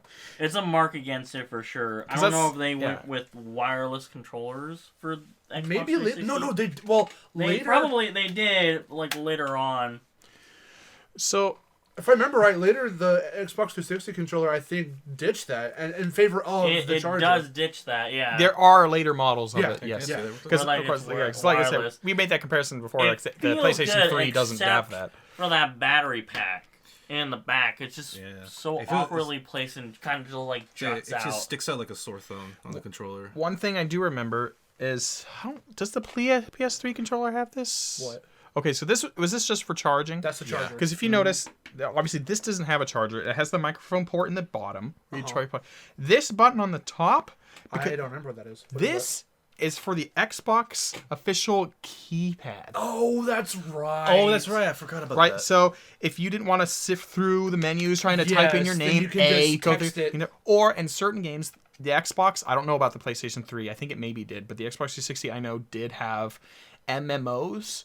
And so certain games, if you had a chat box function in the world, you could actually chat, where doing it traditionally would just have been such a pain to chat with other players in a world like that, right? Because traditionally that's kind of a computer thing, because you have the keyboard. It's a lot easier, right? So the inclusion of that allowed for the Xbox to actually play those games and be more accessible because of that inclusion. So that's what this is for. It might have meant for something else, but I know that's predominantly what this was for. It was for the keypad. So there were keypads. There were straight up keyboards for the PlayStation. Okay. As far back as the PS2, even the Wii, we have one, has its own keyboard. Really?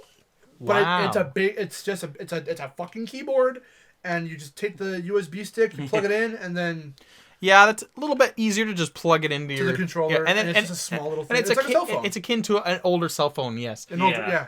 It's kind of the original one that you had, actually. Like, Sort of. how it's just... Yeah, Where you for just a like billion it years. slides out and you have the whole keyboard there. And you That's the phone I had in high school. Yeah, I know. For like a million years, you had that phone. Yeah. I do remember. I've only had two phones. That one and this one. This one, this is the X-Bone controller. X-Bone! Media improvement. Which, from... same thing. Clearly... To me, that's the best Xbox controller. Yeah. Yeah. Yeah. But not feels a lot surprising easier to because it's so close, right? Same thing. But with the improvements it made, I feel it's better to handle, I think, than... It's a lot better to... If you really had to get to the nitty-gritty between the 360 and the One, I feel the One takes it because we've been throwing the word around a lot, but it's sleeker. It is sleeker. Mm-hmm. I don't know. Maybe it's just me. You see how the triggers fan out right here? Yeah. I feel like the triggers on the regular. I don't mind it because those feel a little triggers bit are more bigger next. than the 360s. Yeah. See, I don't mind it. But I also have smaller hands than you. So That is true. that could be the difference. Because That's true. I actually really think the 360, in my opinion, I'm awkwardly grabbing the X. this controller personally fits best to me. The 360 controller.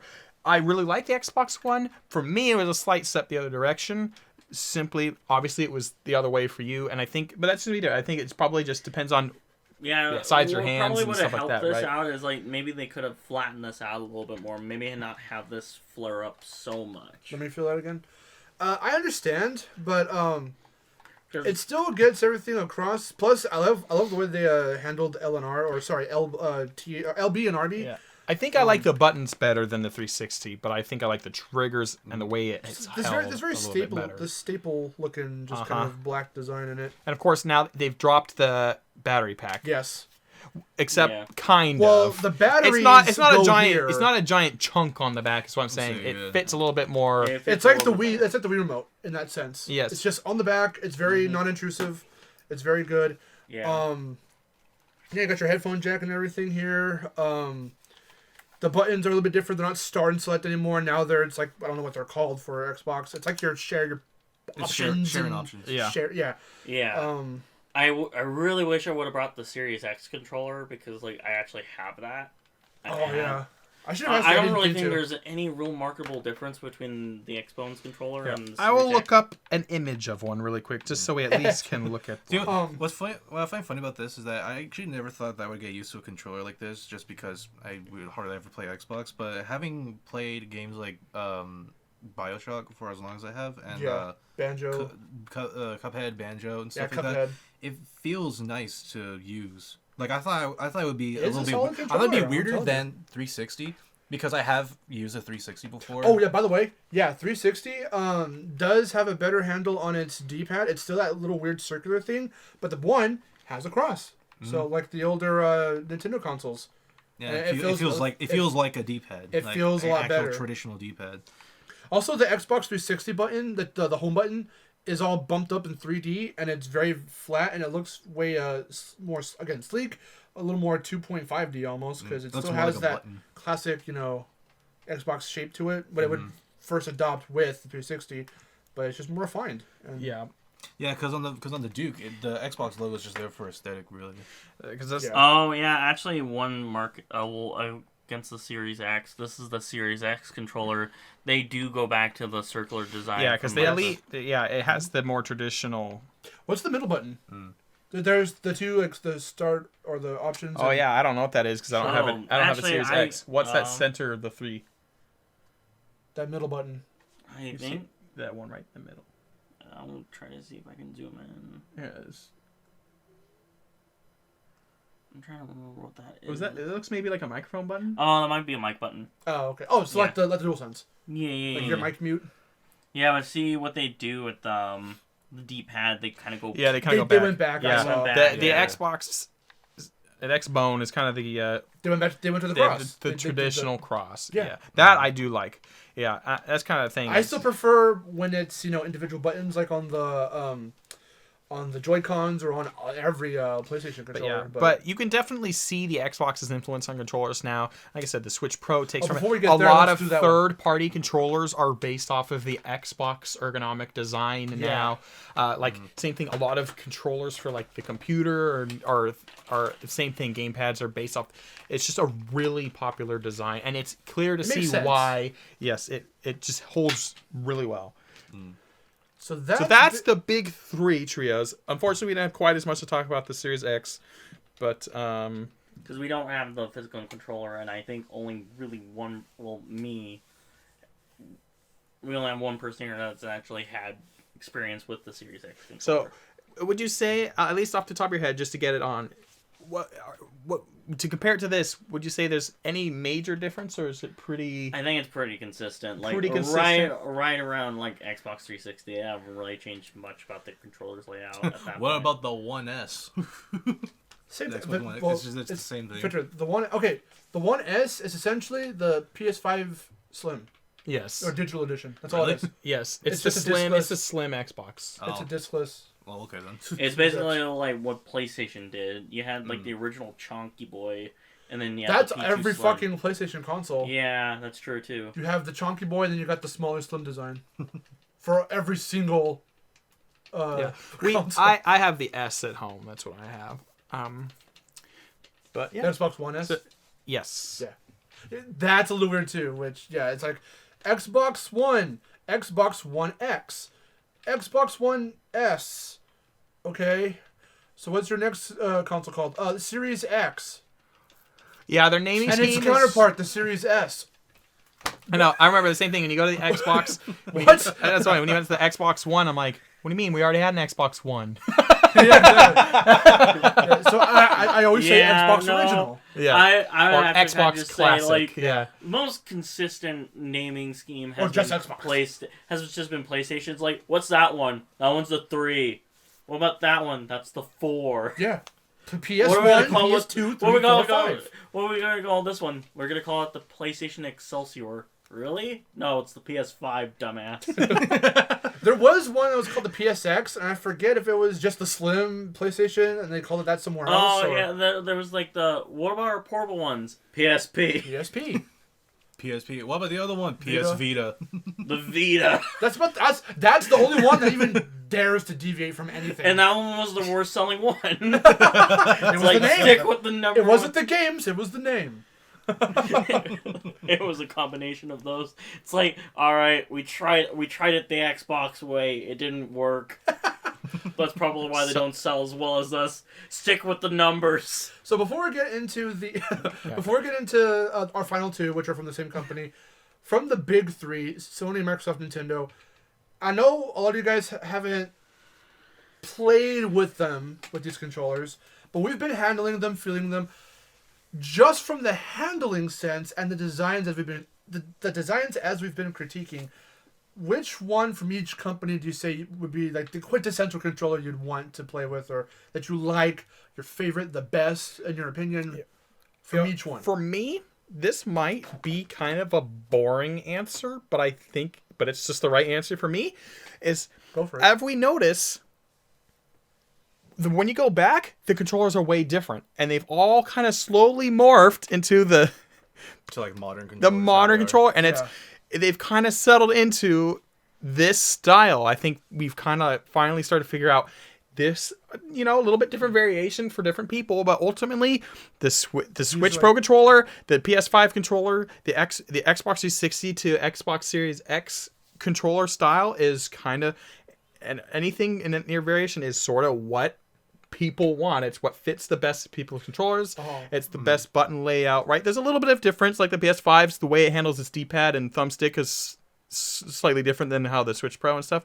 But ultimately, I would say the most modern controllers, pretty much for each one, right? Like the most recent controllers. Yeah, for the recent controllers. Yeah, you're right. Like maybe not like the most recent one, but whatever. Maybe like one. The last Xbox couple One, of them, right? yeah. Yes, exactly. Well, because for right now, the Switch Pro controller is its recent one in terms of a Pro controller. Because I forgot to say this, I was trying to look for. We have a Wii Pro controller and a Wii U Pro controller, And there's even an evolution in terms of that because the Wii Pro Controller was fucking weird. It was designed okay enough. It was arguably the first traditional Nintendo controller, what we would see in designs like the Switch Pro Controller. As far as Pro controllers go, it was very up there with the GameCube, the Wii one, as a very traditional modern controller for its time. But you had to plug it into where the nunchuck goes in the Wii remote. So as long as the Wii remote was on, your controller was functional. So you know how they do it where if you leave it, it just turns off? Oh no! Mm-hmm. What a disaster! All right. That is how I first played Zelda and Kirby. All those virtual console games I had. Your experiences were tarnished. Well, in terms of Zelda, I might want that a little more than the Trident, but I don't know. All right. The Wii U Pro Controller was thankfully a hell of a lot better. I swore I have it somewhere. I couldn't find it before we started doing this. Yeah. But then we got that Switch Pro Controller, and it's fucking flawless. But yeah, that's what I'm saying. I think the industry is just finally kind of agreed like this is the quintessential. After everyone kind of learning from each other, they're like, yeah, this is what works, and that's why they're so similar now. Well, how about this? How about this is a little bit more of a interesting question. So we know that like the modern controllers are kind of just end up being the better controllers just because time has kind of shaped these controllers into what these quintessential controllers would be. My question is, what is the worst designed one? Oh, I already have my two. Of each one? Of each one, yeah. Okay. We have to kind of like... Probably not PlayStation, because like PlayStation is well, you can still have... Well, okay, I have heard a lot of people say that they do not like the earlier ones without the analog sticks because they have no analog sticks. That's probably what I would stand on. My girlfriend doesn't like it because they hurt her thumb. So she needs the analog sticks. Makes sense. But I would say, like, or even just kind of change the question a little bit. What is your least favorite controller out of all of these? I'll just go first real quick. If I had to really... Okay, do we need to do top 3 or just like 1 or 2? How many ever we find that we could pick out of this crowd? Let's do 2. 2? Let's okay. do 2. N64 or Genesis. We haven't even gotten to Sega yet, but we will. That's the one we're going to get to next here. Yes. Really? For me... It's hard for me to say N64. Okay, sorry, I didn't mean to cut you off. Yeah. Because we haven't gotten there yet, Duke. From the ones we've already covered, original Xbox, Duke controller, and then N64 controller. Yeah, for me, it's hard for me to say N64 just because I'm so much more used to it. But from a critical standpoint, I'm going to probably have to agree with you and say the Duke and the N64 controller. Same. Yeah. Really? No change at all? No change. I think they just have problems, man. I'm just surprised that we're actually all in agreement on that because I would have thought like someone would say the gamepad. Because it's like because you look at the N64 controller and it's like, okay, where am I supposed to put my hands? You know, like what am I supposed to grab the middle? Am I supposed to place If I didn't pick the N64 controller because I'm used to it, I would probably pick the NES controller. Not that there's anything predominantly wrong with it. I just don't like the angular part of it. I'm actually going to be a little bit of an oddball. I'm still going to keep the N64 because fuck that thing. I'm actually going to say the Wii U remote. The Wii U pad? The gamepad? The gamepad, yeah, because like it was a cool idea, but it's just way too big and unwieldy, and like I felt like there was just like a lot of things that they just kind of just like that they have improved upon significantly. Yeah. With like the next one, and that could just like I like this controller. I do. It's just there's nothing wrong with it. There's nothing wrong with it. It's just that it's a little bit too unwieldy, and you get the idea what they were going for. But I feel like maybe they should have waited a little bit before, like until like they had the Switch, Or maybe Well, because I'm glad of the that this walked so the Switch could run. Yeah. The Switch is what this should have been from the beginning, but how do you run before you know how to walk? You know what I mean? Like, I see what they're trying to do. And The there's Wii a U's very failure natural is what evolution. led to the Switch's success. Yes, Exactly. exactly. Perfectly. Because again, it's like I said, they looked at the pad and said, "What if the screen was the console?" And then they built. It's like they built around it's that. not just the design. Like I was saying before, it's how they marketed it and how they were trying to show its appeal. They innovated on that front a little too ahead of how they should have, because It's like they tried to explain. they what couldn't the even pad could have justify the done. name. Reggie comes out and goes, "You all, I'm sure that this is the console that's all perfect for us, but what if it was also perfect specifically for you, Wii U?" And it's simplistic for the control for the Wii remote. All of us, everyone can play. The gimmick is the swinging around and the motion controls. I would say the far marketing. ahead. I think the marketing was the biggest problem for Wii They jumped U. far ahead. They realized what they fucked up on. Came out with something amazing. Pretty much. Yep. I mean, pretty much. I was holding up the Wii. I was holding up the Switch Joy-Cons. controller. Yeah, the Joy-Cons. All right. As I was explaining that. So. Guess we should probably move on to the next controller. Final two. They're both Sega. So Going back to the late '80s with the Genesis. So here's the thing for me. I besides you, I don't know anyone that owns a Sega Genesis. I have never held one in my life until today. I think That's because, impressive. I I'm glad think that because, I could pop your cherry on that. No, and the reason why is, wasn't the Genesis fucking expensive as shit? I probably. I'll I actually think it was. I'll look up his price right now. It wouldn't be surprising. No, really. it was like, I think it might have been the Genesis that was fucking pricey back in the day. Because, like, you gotta figure, like, oh, PlayStation 4 was $600 when it came out. That's pretty expensive. But I think, like, the Genesis was, like, $700. Why is it? Well, inflation-wise as yeah. well. And, with inflation, like, that was $1,000 console. Pretty much. All right, yeah, so I remember- for its time with how Because, everything like, was fucking, like, you had to be fucking rich to get a fucking Genesis. One, I think so. I'm not 100% sure on that. I know it's, like, one of those consoles. okay, so now that I'm holding this controller, this is the second time. I held it slightly before we started this podcast, or maybe right as Marcelo started. I can't remember.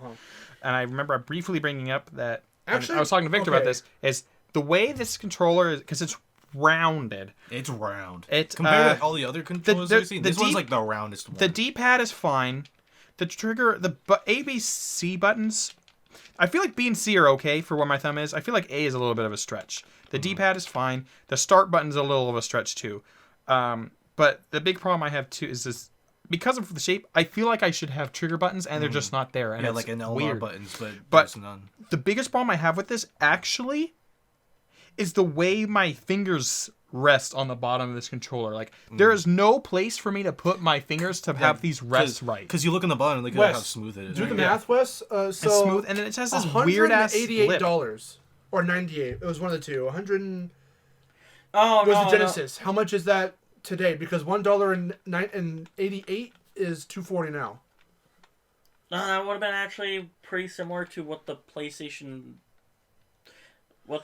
4 was being sold at. It's Maybe a 400? little bit cheaper. Like, no, probably the PS4 Wii was U- 400. Wii U was 250. So around there. So yeah, around there, like $300. So never mind. I was thinking of the Saturn.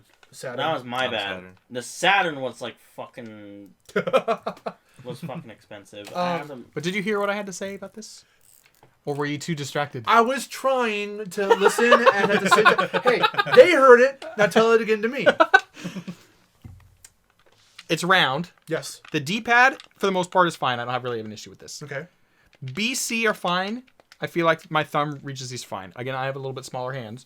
So A is a little bit of a stretch, but not too bad. Start is the rough one for me. Yeah, that's weird. The other problem I was saying, and I remember bringing this up briefly. Yes. So to reiterate, everyone just heard this, but No. because around there's no buttons, I feel like they should be here. It's like slightly awkward that there's no trigger buttons here because Yeah. it feels like a controller where it should be here. Yeah. Like it's made for it almost, and they're just absent. I mean, this came out after the SNES, and the SNES has an LNR. Yes, exactly. So it's weird to me that they wouldn't have these. Yeah. But I said the biggest problem by far that I have with this controller is that I have nowhere to rest my fingers. Yes. Yeah. Holding the like controller is so uncomfortable for my you look at it underfingers. upside down. It's Yes. like they tried to do that, but they didn't finish. There's molding this that rounded part. out bit on the back. Yeah, I was trying to kind of eliminate that problem, but it's still there. I almost want to hold it like a fucking biscuit. It looks like a fucking croissant. That's what it looks like. No, that's why I said this is one of the worst controllers ever designed It's because I it's just actually, not having comfortable. changed my controller to hold it like this, I already prefer it a little bit more. But basically what we just Wes said, and I played Sonic on that on a Genesis for the channel. what I will say is NES, I forgive you. You're, You know what? This No, display. all right. I do not like this. The shape is too fucking weird. Sorry, I got like Sega Saturn was like $400. It was pretty pricey. Uh-huh. That was not the console I was Do thinking we about. I have was a thinking Saturn about the, here? No. No, I was thinking of the Neo Geo. What does the Saturn's Oh no, controller yeah, the look Neo like? Geo is fucking insane. Just so I can see it. The Neo Geo is Oh, was that? Wait, what was that's that? a Turbofax. That's What the the CDI. fuck is that? That's the CDI. That's I a think. Philips CDI? No, it's no. The Philips CDI is. The TurboGrafx Top 16, one. you mean? Yeah, Turbo. Yeah. I think that's the one. See, I would like to get my hands on those old ass consoles. All right, but, that's the controller for the Sega Saturn with its console. Let me see it. What the hell? Oh, yeah, I'm that's actually weird. I'm kind of surprised you don't like this controller. Well, when you played Sonic, I don't know What if you the remember that, hell but is Yeah. this? did it feel good to you? What am I looking at? The Genesis controller? It doesn't like I guess Handling it now, how do you feel with it? It feels alright. do I not just don't like how big the buttons are and like The how buttons easy. are pretty massive. Yeah, like I I think feel the like it's bu- pretty easy to kind of accidentally when you're intensely in a game. It's pretty easy to match the other buttons by accident. That's true. They're that big, I think, because of how wide it is. Because it's like a fucking weird. It's not even a spaceship like the Duke. It's just like a croissant. It's a it's a croissant. fucking boomerang. Yeah, I don't. It's a boomerang. I don't like how you need to grip it. Like I said, it's gripping just is weird. It's Yeah. just a weird grip. The Dreamcast already. I thought by looking at it, I wouldn't like it as much as that one. I thought it would, but the way much easier to grip, and I already prefer it simply because of that. It's a fucking ugly ass controller though. This That's true. The That- shape is still bizarre. that's what I'll say is This as much this as looks the more like a spaceship than the Duke. Though. that's what one thing I will say is as awful as the N64 controller is, it kind of looks cool as a prong. As a trident. Have you tried it? Where this, Sure, this, sure. No, this, yeah. this just has this like There's super. all this negative space. Yeah, I don't, this makes me think of because when did this console come out? Late 90s, like 98, 99. Okay, that surprised me because this totally has that '90s feel to it.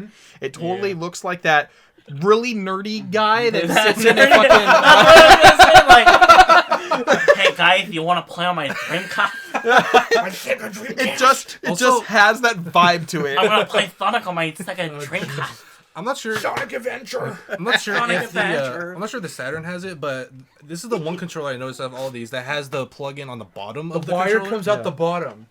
That is weird. Because the top part is where you put the memory card into the thing. Memory That's card, the the memory rumble card. pack. Jesus Christ! Look how huge that slot is. There's just this whole fucking like kangaroo pouch on the back.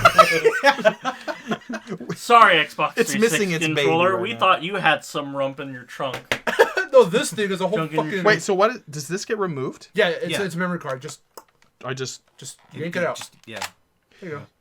So there's Fat just ass memory card. By so- the way. Yeah. so what? This just so thing you can here- see okay. what. No. Why? This little screen thing in the center is Yes. because sometimes there was another Why? little peripheral where you could plug it in and it had a screen that interacted with certain Okay, things. I was like, The I'm pretty sure I didn't magically forget that there was a memory card in No. here after I put it in. Why? Japanese- You don't need to have this. It's fine. The Japanese PS1 had a similar thing called the Pocket Station. So, but its thing was more contained and How obviously hard is not that to built take into it the out? controller. It's pretty stiff, gonna be honest. And that could just be because of age. Also, the beige is strong with this one. That's true. It is very beige, but it's also very playful with those buttons, kind of like a Nintendo controller. See, Also it's this- kind of a pain in Also, the you're ass. awkward. Also, you're Yeah, imagine you like you had to take out the rumble pack and then take this out. Yeah, it's a whole ordeal. Yeah. It's I don't like, know. Who they- goddamn, I don't it's know like what they were thinking fucking with that. awkward. Also, I love how the start button is just a triangle. Oh It's not yeah, even- it's not even labeled start or anything. It's just a triangle. yeah. Man, what the fuck? I'm just trying to do the simple repetitive action of just taking it out, putting it in, and taking this in, and this is fucking stupid. I can only imagine those people that would have like packs. Funny enough, though, still comfortable to play when you're actually in game with it. Yeah. We have the first Soul Calibur, and it feels fantastic. Oh yeah, no, like the button placements and all that, they feel good. That's solid. Like that's the fact actually that there's solid. so much space. Like, look, what all this shit here. Why is this all here? You can move the buttons, like the bottom shit, a bit closer, or compact it a bit, squish it from the top and bottom a little bit. There's just so much empty space there. Like, why? It just makes it that much more bulky. Sometimes I feel like the reason why the controllers in those days were so bulky was because of the freaking of all that shit they put in. Yeah, exactly. Because if certain companies, I feel that if it didn't have that, it would have been something like sure, yeah. Marcelo, try taking this out and putting it back in 5 times within 10. Wow. 1, 2, 3, 4. All right, well, he clearly has a technique down. Yeah. Well, because Wes I had to learn. Suck at that. I had to learn because when we bought. Yeah, I was trying to avoid he's breaking holding it. his controller to the side near his chest, and he's just like pulling it out that way. I'm gonna try it that way. My right Chi-Chi is holding it, and that's my other hand. You're right. You're right. Meanwhile, my actual hand is my doing... right tit holds the controller. As I swiftly take out the memory But card. if you have to do that much shit just to get it out, it's still a problem. I don't know how Marcel did it. Like, I'm trying it. No, I had a problem too. Wes was watching me. He was like, Jesus Christ, Chase, and now he gets it. Just be sure not to strip the fucking connection, or else nothing's going to be able to read there. The last couple minutes, probably all they've heard is... All things considered, it's an awkward controller. It's a weird middle ground. Very bizarre shape. Very fucking questionable shit coming out the back.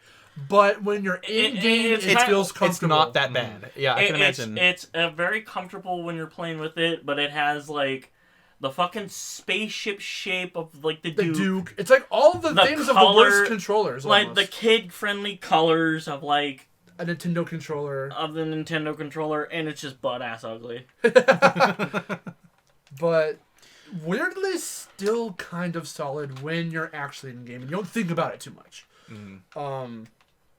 Just wrapping it up. Also the fact that it protrudes out the back, the bottom. The wire comes out the bottom instead. The one thing I'll notice that we don't have here is any kind of joystick controller, because obviously we go all the way back to Atari. Like I said, Atari stuff we don't have. That requires much older tech in terms of your TV. Your connections, because those use these weird ass connections.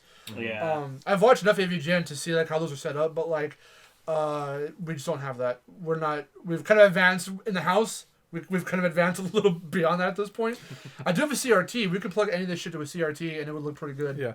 So I guess just to kind of wrap it off, just even though they're not here, we can talk about a couple of things. There's like some of the some like, what do you call it? Just like some other types of controllers. Peripherals and accessories. Yes. I didn't want to include the them joystick in the initial discussion because I wanted to keep it very like these are the controllers for each console. But now that we're at the end of the controller, like nunchucks or like I said, the joystick. What else? Roller balls. You have it like arcades. And I have an SNES mouse. Really? Yeah. Okay. Here. Yeah, I use that for Mario Paint. Here, we will kind of move this. I'm sorry for the noise. Yeah, we just moved the mic a little bit. But if you look in here, you're going to hear me just kind of fiddling around with shit in here. That's right, Marcelo. Fiddle around with all that shit. We have the zapper. You can see that NES zapper. Yeah, because we brought that... speaking about technology that requires special TVs, because this doesn't work with modern stuff. You have to have the... It works with CRTs, but you need a whole other sensor thing to plug into your HD TV. I bet that was nice in the microphone. Stick them up. Don't shoot! I have a gun! What? Don't shoot. I will shoot back. I will also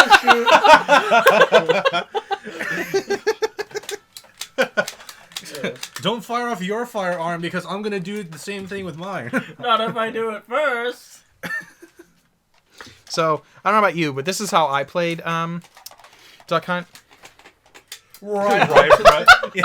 I think we did that one time when we had it. The future. Especially the dog. The dog in the middle of the screen, like... It is an SE mouse. So it has the left and right buttons, which are awkward AF because it's not even like a regular. Yeah. Why didn't you just keep a regular mouse if you were just what the fuck kind of design is this? Yeah, and then it has the rollerball, which is talk amongst yourselves. I'm gonna get the Wii keyboard. Yeah, because and that's so surprising because most mice today, it's our laser or something, right? Mm-hmm. The ball. There are still mice that have this, but much less common. Yeah, I mean, when I played Mario Paint using that, it felt nice to use, but like I don't remember if I ever used it often. I mean, I'm not sure what other use it has besides that for SNES games and stuff like that. I think because my only experience with this was with Mario Paint. Yeah, and that was before the thingy. You're talking about keyboards and mice and stuff. I know we don't have it here, but obviously is extremely rare. Is the Nintendo 64 DD. Oh yeah, the distro. Because I think they had Mario Paint as well, and I think they had a mouse and keyboard because they actually had like Telenet or something like that on there. Yeah. So here's an actual Wii keyboard. Wow. Yeah, it actually says Wii Logitech. Yep. So you flip it around, and the little USBs right there. The battery's here. I think it's AAA, and your little on and off switch, pairing it to the Wii, and then you just. So this USB you would have plugged into the Wii itself. So you lost it. Yeah. It's somewhere in the house. I don't fucking know where. So this is useless. Yeah. But hey, it sounds cool. I'm going. Let me hack the system. Wait, I remember. I have always liked mechanical keyboards over flat keyboards, kind of for that reason. Yeah. I'm gonna hack you with my Wii. Wes, why are you on Pornhub? I need my one. Let us know. It's working. Porn. All within my fingertips. Okay, but to really talk about this real quick, seriously for a second, I remember all the times when we would use this to like search on stuff on YouTube on the Wii. Yeah, like with how and YouTube Pornhub. and stuff. Like that. It was so it was so cool to use too. Like when we would actually use it. It was cool. It was, I suppose, innovative for its time. Because, like I said, the PS2 also had its own keyboard. The PS2 had its own fucking remote. The PS2 had a camera. And the PS3. Well, of course, the iToy. Yeah, the iToy. There's the PS3 This camera. being a Wii control or keyboard, I wouldn't be surprised if it was like, fuck, and it was like, you can't type that. Right? Probably. That's a bad word. Parental lock to a whole other level. Now, what we're talking about, you can name yourself Fucker, like on Pokemon. So, yeah. I don't know. But anyway, those were the controllers. Yes. All in all, video games are fun. But, and there's many different ways to play them. Yeah. Some less fun than others. Unless you got used to those then. I played Blinks with this fucking thing. It was weird. Hey, yeah, it's weird. The Duke, fuck the Duke. Marcelo. Duke, more like Dookie. Because that's the thing is like, Marcelo, you don't. It doesn't matter how good your Duke game fucks is you. if you don't like playing with the controller, Right, that can Duke's ruin bitch. your entire experience. That's. Oh, by the way, is it this one? Yeah. What's this? Wow, you fucking can tell shit? Marcelo does not give a shit about the Duke when he just smashes it on the I didn't floor. Say it fell. Also, what's What this did he shit? do to you? There's like a weird. It's got two ports. So this one Yeah. is the one that actually plugs into your Xbox. So why is this needed? What's this thing for? Because this one has it too. Do you not know? I don't know. Oh my god. The resounding silence of. I don't know. I'm gonna be honest. I don't know why they separated. Wait. Let me see. It's for your parents. If you've been on the video game for Is it too for long. like your computer or something? No, Or- I don't. I really don't. This know. is Microsoft we're talking about. It's probably for your fucking. Maybe. You know what? Windows 98, Hang on. Windows XP. I actually have one single guess. Mm-hmm. I could be wrong, but it's the only thought I could possibly have. And I could see maybe something going like this. It's a break point. So if I yanked it, rather than it pulling straight out of the Xbox, it will snap here first. Instead of dragging the console, then it just disconnects from there. Correct. Or you can pull the whole fucking console. Or you can still... Right. Yeah. I don't know that for sure, I mean... but it's my first guess. That seems to make the most as sense. many of the critiques we have for these controllers, we still have to do more research. Yeah, I know, yeah. It's just our experiences with the controller and how they felt and stuff See, like that. the reason why we put this there is because if you're gonna get pissed off at a fucking video game, you don't want to trash your fucking. You don't want to trash. I'd rather I would rather get a new breakage cable or a new controller than have to replace my entire console, which could break. Now I can't plug anything into it that ports, or God forbid it falls and I break the entire console. All my data is gone. Right, so I don't know. That's the thing that comes to my head immediately. That would be my guess. Yeah, it's a break point. Well, that's controllers. Before tuning in next time, announcement time again. Reiteration of an announcement we made a few episodes past. So these first 10 were just our test to make sure we can keep a consistent podcast going. We're still going to be doing these in the future. I want to open up the variety of topics we can talk about to cover just nerdy shit in general. So I want to do video games at the forefront. This is still the VidGames podcast, but I want to talk about TV shows. Movies, it's the VidGames podcast. Doesn't necessarily mean about video games. It just means things that the VidGames crew likes to talk about, which is predominantly video games, but not necessarily only video games. It's a Let's Play channel, but I wanted to start the podcast off by talking about video games, which we're still going to do. We've got plans. And as we've seen already from our stuff, sometimes video games bleed over in other stuff. The Mario movie. That was our first one, yes. Yeah, so things like that can carry over too. So there can be some bridges, like halfway points like that as well. So. Sure, of course. But that is going to be the direction of the podcast moving forward. We're going to have just all kinds of variety of stuff. The TV shows and stuff, those topics might at first be just kind of thrown in a bit sparingly. Random sprinkle. It's still going to be about video games. We'll still find different series to cover, individual games to pick off, and hopefully have an hour and a half to talk about. And we'll just go from there. So I think that will do it. First 10 in the bank. What have you guys thought about the podcast so far? Because we talked Mortal Kombat, we talked Zelda, we've talked Banjo, Smash Brothers, Tekken. Like, didn't you have one about Shantae? Shantae with Miharu? Yeah. We were filming these a little bit out of order, but Spyro already went up with Miharu, so but we're filming this one first. So that's odd. It is odd, but the particular weekend that we're filming this one, she wasn't available, so we're doing this first. Gotcha. Just doing it a little out of order. So but I mean, pretty good direction so far. You dropped your keys. Oh no. I don't know why I did that. What have you? Well, because you always do that. Oh yeah, that's your theme. What have I? What? What have you all thought so far of the show? I like it. It gives us an opportunity because I think not only just a chance to talk, but go in a lot of depth in conversations that we wouldn't normally have. So it's kind of cool. What is that? That is disgusting. That wasn't there. Wadded up paper towel. Just put it back. Hey! If you have real balls, unravel it. I just keep dropping all my shit on my pockets. I'm afraid. Tune in next time. I will do it. It better be snot. It better be snot. Or it should be like spider eggs. That would be fucking funny. That'd be disgusting. Don't even fucking say that. Don't you know I have arachnophobia? I will unleash spiders in this room right now. I will literally tackle everybody to get out of here. I will bowl over you if I have to. Oh my god! It's just fucking. It's just a paper towel. Oh, there's. I think that's jizz. I'm just kidding. Jizz. So what the hell? What do you mean? I'm sorry, it's all the Pornhub. With my weed. With my weed. Marcelo, stop.